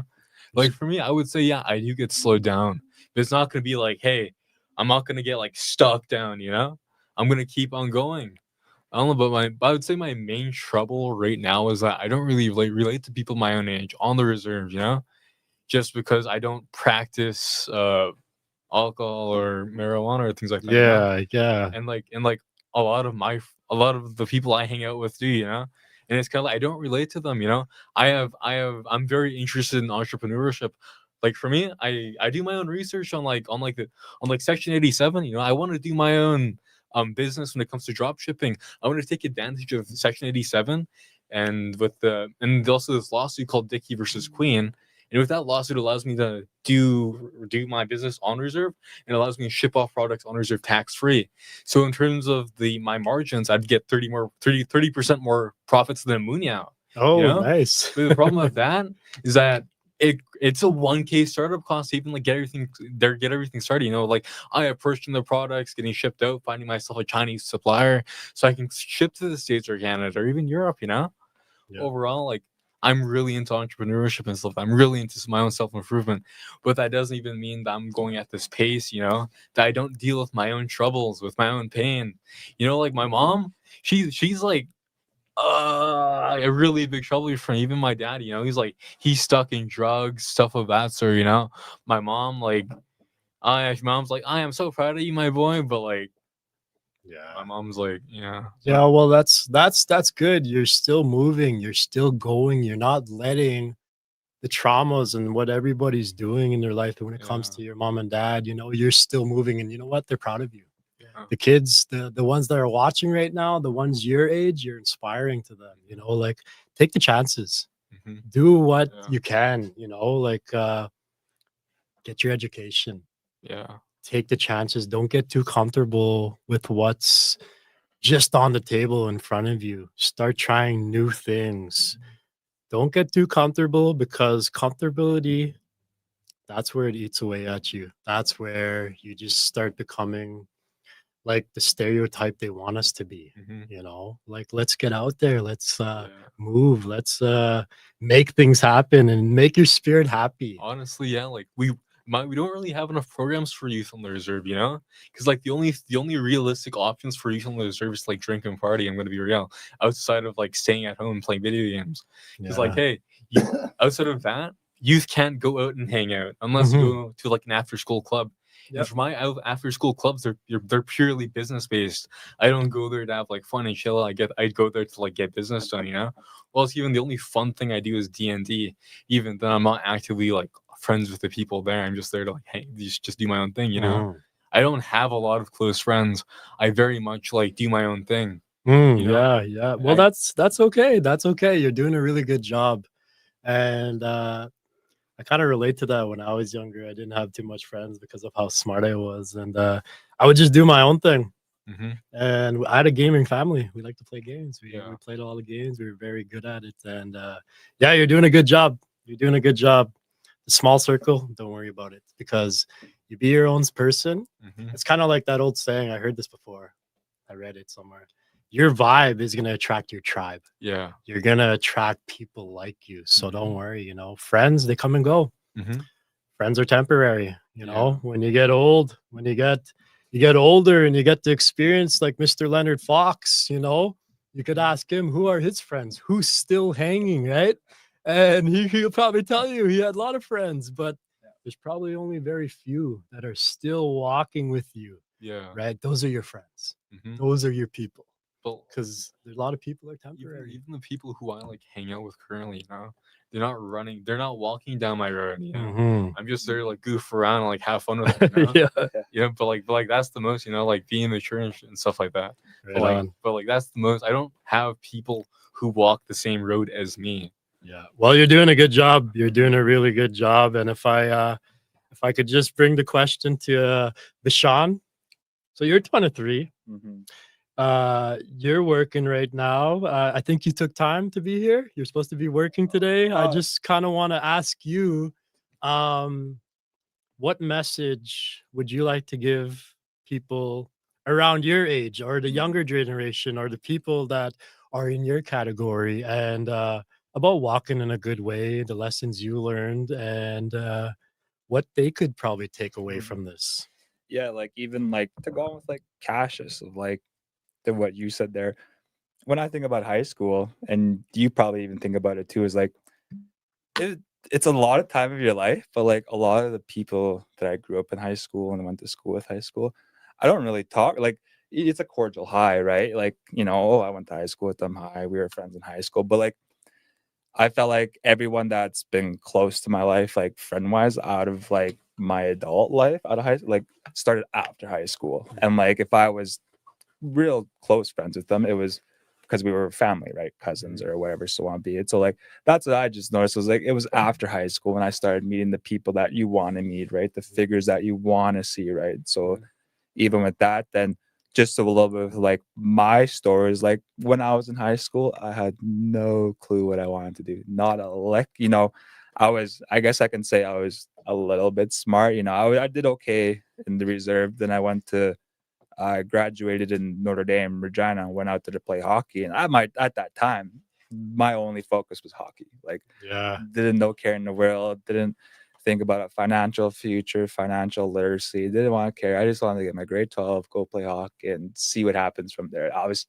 At 18 years old, I still thought I was going to the NHL, but like no one tells you, you're not realistic. You're just, you're still a young guy. You're Hey, still, man, you could have. You yeah, could have. yeah. So you're still figuring stuff out. And so like and with what I'm doing now is like you have to you like not trying to over talk myself, but with a job, it's almost have to do everything and anything to find out what you kind of what a niche you like of what kind Yeah. of job, right? So like I started out when I was 17.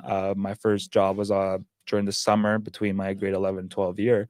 I went and worked on a farm in Lloydminster, just labor, just learning how to show up every morning, be professional, right? And that's what I learned with my jobs is with working, I guess just anywhere, right? But you learn that professionalism. I was a referee when I was 16, but learning how to talk to players, how to learn how to talk to coaches, grown men, and they're learning that professionalism, how to stand, how to hold yourself in a conversation. And Mhm.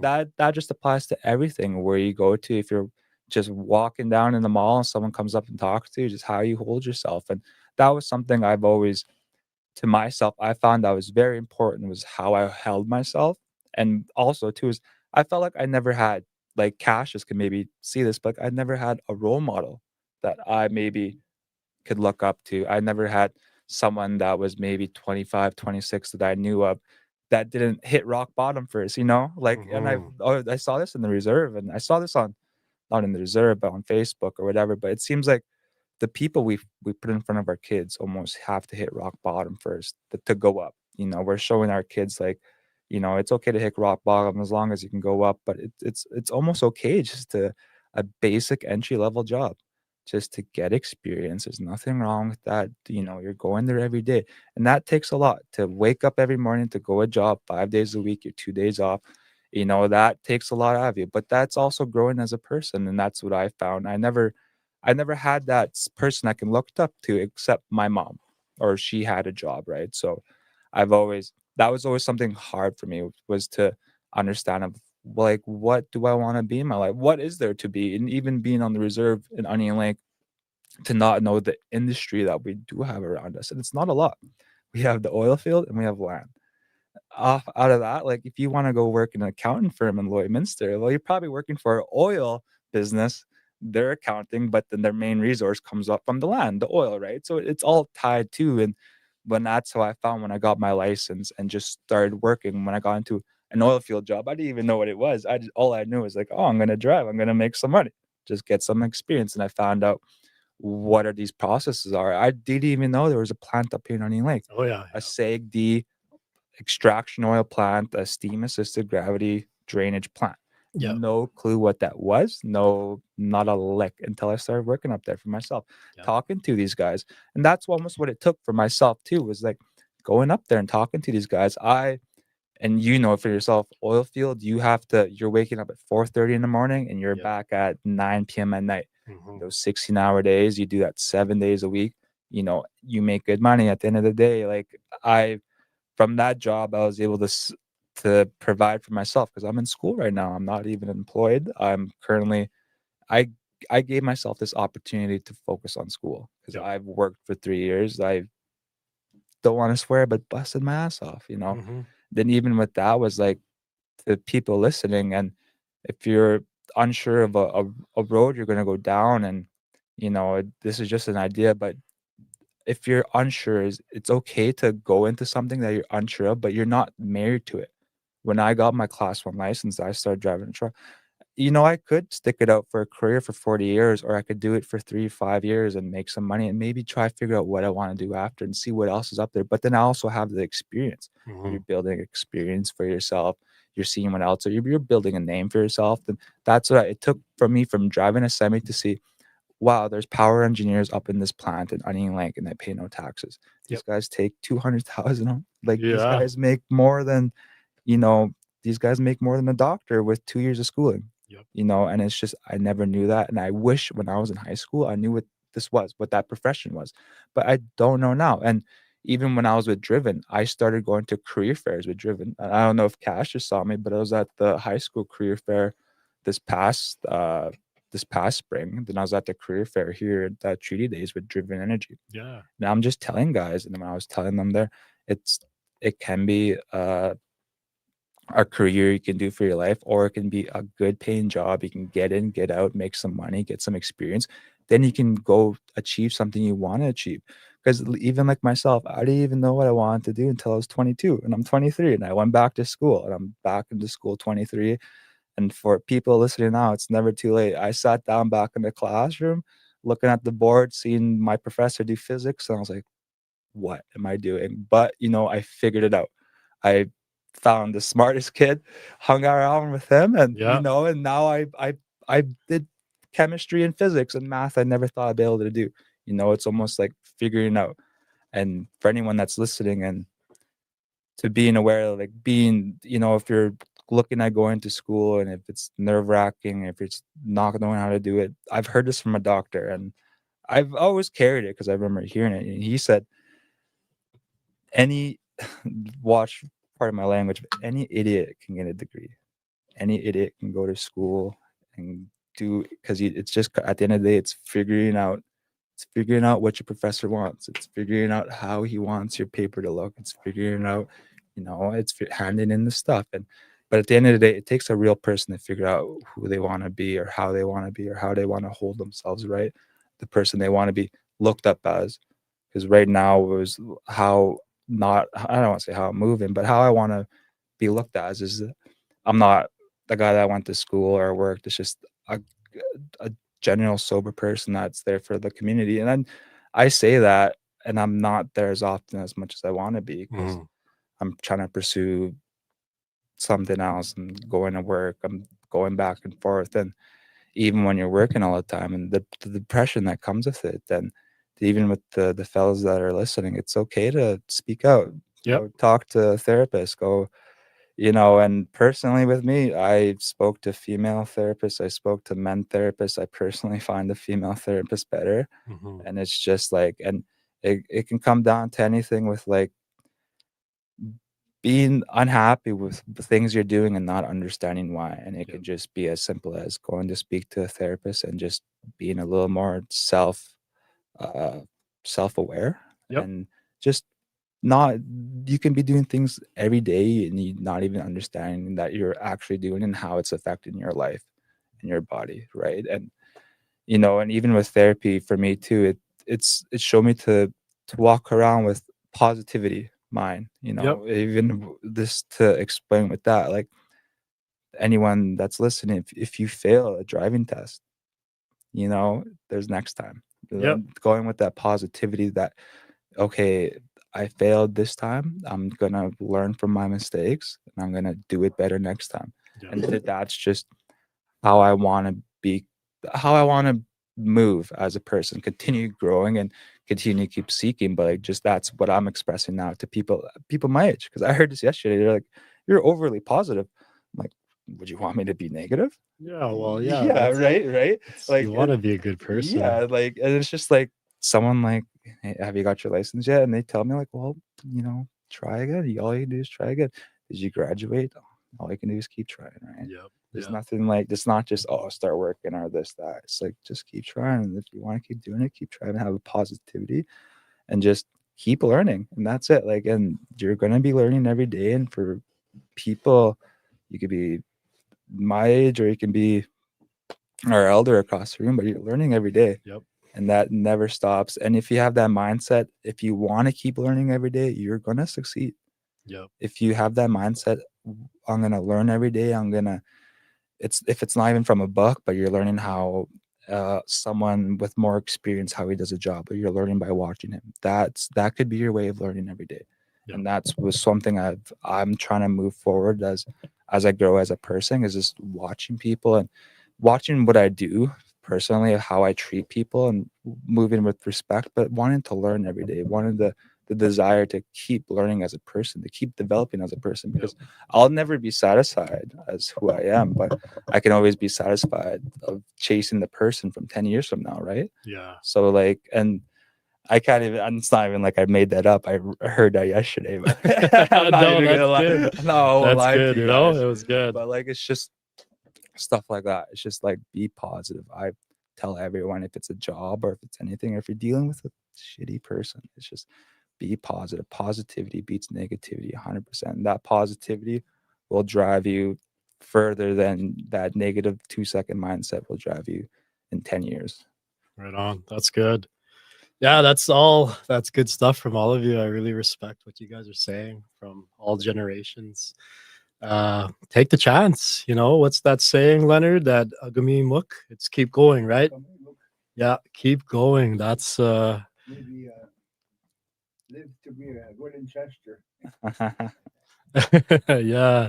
So yeah, that was all good stuff. It's really good to have all generations here. And if I could say something about that, it's helping me. Like, you know, I'm looking across at Cassius and I'm relating to his story on ways where just to put yourself out there, you know, you're doing good, you know, you're really doing good. So there's always those times in life, and I've said this on my last podcast about us as men breaking that stigma, speaking out, being able to express ourselves.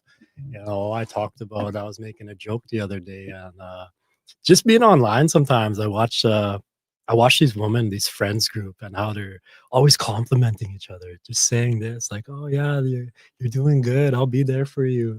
Like they're emotionally there for each other, and us men, we need to be there for each other too. We need to break that stigma. We need to be more vulnerable and open to change, open to building our spirit up, and like it's a little late in life where people like to give you flowers. They like to give you flowers. As men, we don't get flowers. Hey, when have you guys got flowers?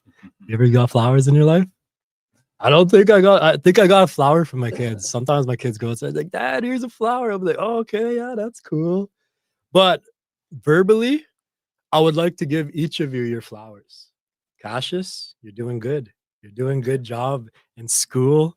You're really shining, and you're inspiration to all the kids out there. You're you're making it despite the obstacles with parents and stuff. You're learning from them. You're wanting to be a shining star, a young man who could rise above that. Like, look at you. You're getting financial literacy into the school at a good time too. You're learning how to make profits. You're not worried about who's around you. You're just being yourself. You're letting your spirit shine. So, good job to you. You're doing really good in life. Those are verbal flowers to you. And to yourself, Deshaun, you're doing good in life. You're doing very, very good in life. At 23 years old, you're doing a lot. You're doing lots, and to not have, that father figure like you talked about in your life, where you wanted that, but you never really had that, but you go searching for it. That's all you could do. Yeah. You're doing what you want to do, and you're gaining that knowledge. You have the best of both worlds from who you look up to as a father figure, a male figure in your life, and then you got your mother and the female figures, and where you said you feel comfortable with a therapist, that has a lot to do with it too, where you have that comfortable space, right? So hats off to you. You're doing a really, really good job, and I commend you for it. You're someone to look up to. And to Mr. Leonard Fox, our elder, we're honored to have you here today just to speak with us. And, you're doing a really good job. Verbal flowers to you as well. Someone I look up to is someone that's been around the community, someone that really helps me learn when I'm going out there into the field and what I'm doing now. I get to be a part of the sweats, the ceremonies, get to be a part helping serve the people with the wakes, with the funerals, going on walks, whether it's the suicidal walk and everything like that. I'm always seeing you around. I'm always shaking your hand. I always get that respect from you. And we need to start getting more in touch with our culture. And that's something you talked about, because when I look at it right now, we're losing that. And it's not hard. It's not hard. And I'm really preaching to myself that too. I need to learn how to speak Cree. And if I could just speak maybe one word a day, just 365 days, if you look at it like that, right? Yeah, I could learn 365 words of Cree. I'll do one word. So one word I don't know how to say, and I'll speak it all day, and I'll talk to myself like, what's that mean again? I'll keep saying it all day. And I guess I could teach that to my kids, right? This is the word we're learning today. And these kids are so smart, man. Today's day and age, these kids, they have access to everything. A little 4-year-old, they'll pick up a phone and they'll be like, "Doot, doot, doot, doot," and they'll figure out your password. When I was 4 years old, man, I learned how to lick rocks and stuff. I was outside in the dirt, and these little kids, they're smart. Times are changing, and we're learning from each other. We're not only learning from our elder here, he's learning from us. He's finding out these ways, and he's looking at us like, man, he knows what I'm talking about today's day and age. And I guess with all this, before I close out, is there anything you guys want to talk about? Anything you guys want to bring up and talk about before I do my closing remarks? This is a open discussion about anything. So Just to the men that are younger men, or to whoever in general, like I've and this is something I got from my therapist, and it's if it's not having a father figure, it's whatever it may be. It could be to find a mentor. Yeah. When I say find a mentor, it could be just someone you look up to, and you don't even have to tell them, right? Yep. Like a mentor for myself personally was John Acton in Lloydminster, Mhm. and my therapist had told me, and I brought it up to her. I was like, well, if I had a mentor, it would be this man. Yep. And she said, okay, well, what does he do that you want to inspire from him? Or or you can go have that conversation. There's two ways you can look at it. You could pick a guy, you can pick a guy and tell him. Mhm. But when you pick a guy and tell him, you're keeping yourself accountable, right? Now you're gonna have to, if you really want to change, you gotta go tell him. You gotta talk to him like, hey, I really admire you. I admire the person you are. Yep. And if it's just like anyone, it could be anyone or anything you could do, if it's even Cassius financially or anyone, if it's someone that you believe is a good person, it could be an elder, it could be your friend, and you can go up and tell them, or you couldn't keep it to yourself. But it's to find a mentor, find someone that you want to be like, find someone you desire you want to be like, find someone who thrives, that makes you smile, whatever they do, that you think that they're a good person. And it's okay, because a lot of us people, we never had that figure. And what I've noticed in Indigenous communities now, and it's kind of how the tides change of everyone. It's a man's world. I feel like in Indigenous communities, our strongest people are the women, and how what they've had to they strive from. Like, I speak about my mother. I think she's the strongest person I know, and that's just one, being an Indigenous woman, Mhm. to around the area, and three, the crises that have been happening with like missing and murdered Indigenous women, all these different crises we have against our women, how Oh, they're yeah. being treated and everything. Then to turn around and for this powerful woman we have today, like, we can take a look at the woman we have on our council, because I admire them. I wish we had a woman run for chief, because I would have voted for her. Yep. It's just like stuff like that. Like, and to the young men too, is to treat your woman right. Yep. And if it's to any of them, it's not like I'll be honest, like, I've dealt with this, but to not womanize our woman, it's to treat them with respect. You want to treat your woman with the utmost respect. You could be 19, you can be 29, and it starts somewhere. And should start today. Treating with the person you want to treat with respect every day. Like, I just imagine every person I'm treating like my mom. I don't want to swear at her. I don't want her to be upset with my tone. It's just going with that respect. And I just can't aspire of just treating the woman with way more respect than we should. Yep, for sure. For sure. That's good stuff.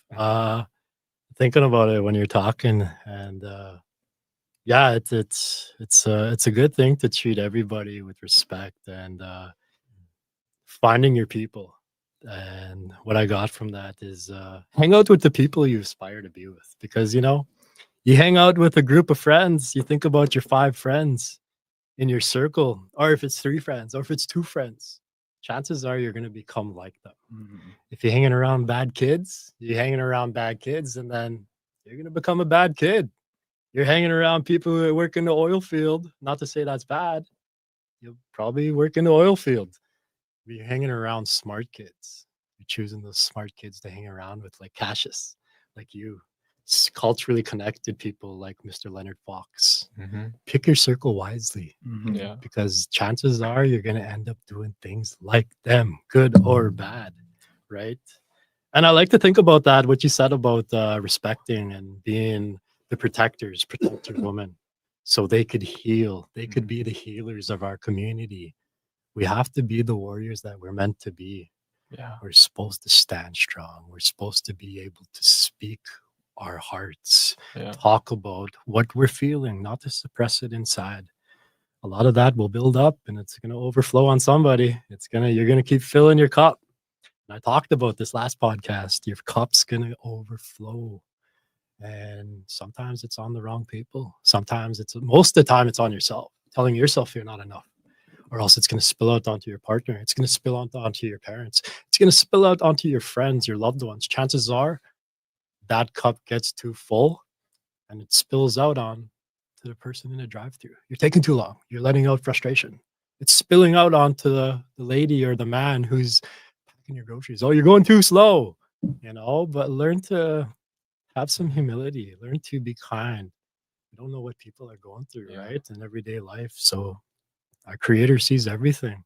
He wants to bless us. He wants us to be good people. And yeah, I just this Okay. was a very yeah, go ahead. Go ahead. I would say for the young people here, right? Yep. Be aware of the opportunities you have as an Indigenous person, right? Because there's so many programs out here for young people like us, you know. Because like here, like I'll give an example, all right? Like I we have the podcast studio here, Right, you know. right. I have the chance to share my voice and do my own thing, you know. And also we have I guess we have the student council at my school, all right? Yeah. Students have the opportunity to come up to me and suggest changes they want to see. Or another one, right? The one thing that my best friend Madison Chief is doing, right? She's gonna be doing a summer program for volleyball for students around the reserve, right? Oh, nice. Making their own, I guess, pathways to their own success, you know? Yep. It's important that you take advantage of their opportunities that you are given. Even make your own path, you know? Because it's very important that you build your own success in your own way. Yeah. All right. It doesn't always have to be financial success, you know? It could be, hey, building up connections with loved ones, or else even really nurturing those relationships with the people around you. I would say that is also a type of success. Yep. You know, that's something I feel like I could work on, you know, because I'm not really like too connected to the people. You know, I'm good with like my own personal success, you know. Yep. But like I could be more connected with the people around me. Yeah. But I don't know, giving back like programs, right? Just like you have access to scholarships and stuff, you know, like you just like really take advantage of what you have around you. Yep. Yeah, Even- that's all about it. Just to go off that, and so I've been in school for 5 months, and scholarships, guys, in 5 months in school, and I applied for almost everything I can. I've already got $7,000, and that's 5 months. Oh yeah. Wow. Yeah, and that's just applying for scholarship, and that's applying for anything. Like letting you guys apply for anything, right? Yeah. For the $400 scholarship to the $3,000 one, just apply, and won't believe because what you might get. Yeah. I'm surprised when I got $3,000. Damn, slap my knee. I bought a beater car. You know what I mean? Yeah. Like, Put yourself out there. Allow Yeah. yourself to be gaining those experiences, right? yeah. It's very important to just go with the flow. Don't be worried about the past. Don't be worried too much about the future. It's all about what you could do right now and what's in front of you. I think that's the main thing you guys are talking about. And don't be scared. And don't be afraid to go out in the community and talk to people like our elder, Mr. Leonard Fox. He's very knowledgeable. You know, he talked about not having the right tools in his life, but he knew he had to get right because this pipe was given to him. And the creator knew it was time, and it put him on a path of healing. It put him on a path of knowing his spirit. And he's people like him is something that I'm really trying to connect with in my life. And it's helping me. It's helping me. Recently, I got my Indian name back. Yeah. So my Indian name, and I went and got this blessed. It came in the first round, and the elder that was there, the young elder, Leon, he said usually the Indian name doesn't come till the third and fourth round. Came in the first round, and I've been given the name, and I like to think of it as my real name now. Right? It's White Bear in English. So in Cree, how would you pronounce that? How would you pronounce the Wapun Maskwa? Wapun Maskwa. Yeah, so that's my name. That's my name, guys. My government name is Ronald Harper, but I'm originally Wapun Maskwa, and I feel good. I feel really good having that name. It's something that I'll always cherish. And I guess I wanted to give a shout out to the Naw Week. We had the Naw Week happening. I don't know if you guys could see that. You've probably seen it. We're on the last day right now. So today there's nothing going through the schedule. We had all week. We started with the pipe ceremony. Then we had the feast at the Onion Lake Cree Nation Hall, and every day they were giving out lunch. They were giving out supper, and we had a chance to talk.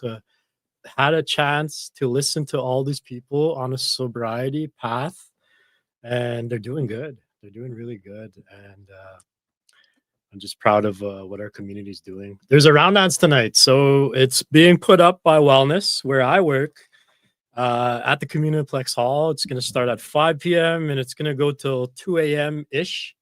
So I'm probably going to be there about for 5 startup. I'm going to get started up probably 4 o'clock. Go load up some stuff and go help out the wellness team. So I'll be there. I've heard it's not going to be like a ceremonial type, that type of stuff there, but we will have 50-50 draws. We will have raffles. We will have the canteen. And yeah, you could come enjoy the music, come and have the good vibes. I know my kids want to go. I've been talking to them about being good all week. I'm talking about those extra privileges and stuff, Yeah. So yeah, with closing remarks, to honor our elder too, I want to thank each of you. I want to thank each of you guys for coming. This type of stuff isn't easy. It's not. When I first started, my voice was shaky. I slurred my words. I got sweaty. I'm still kind of sweaty, I'm still getting used to this stuff. But I kind of wore a real warm coat today, man. I gotta chill out and start Well, just it's wearing actually a winter now. it is winter out there. I was telling my Yeah. friend I was talking to last night, I can't get away with wearing sweats and a little sweater anymore. I got Man, jacket. I just want to be comfortable and just wear what's like I was gonna wear jeans, and right now I'm wearing the sweats and I'm wearing one of my high top sneakers and I feel good, But yeah, thank you guys for sharing your stories, your teachings, your wisdom today, Mr. Fox, and you're hearing a lot of wisdom from these us young gentlemen, right? And it's really shining through. Our spirits are shining, and I know you're proud of that. I could feel that. I could feel your good energy. And having 4 generations sit at this table and for the viewers to see this, it's powerful, man. This is what I was trying to create. This was my vision, to have someone in high school, someone between 20 and 30, then myself between 30 and 40. I'm almost 40, but I'm still young. We got Mr. Fox here. We got the knowledge. We got the wisdom, pipe carrier. You got all the respect from us young bucks here, and we really look up to you, and we're proud of everything that you're doing for our community. And yeah, this age group, it's healing. It's really healing. It's powerful to break the silence, to be able to talk about our walks of life, what we're doing in all aspects. It's moving. It's moving through all of us, and healing and growth, they're not easy. It's not a perfect journey. Like you said, it's not easy to go through traumas and grief. It's not easy, but like I said too, it gets better. It gets easier. Sobriety is not easy. There was times where I was tested, but thankfully I didn't give in. But when men gather like this and talk about life, we talk about just being open, our humility, respect, talking about the changes in our life, talking about change is possible, right?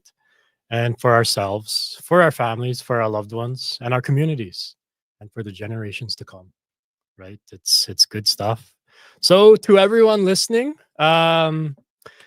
take what helps you, leave what doesn't, and continue walking in a good way.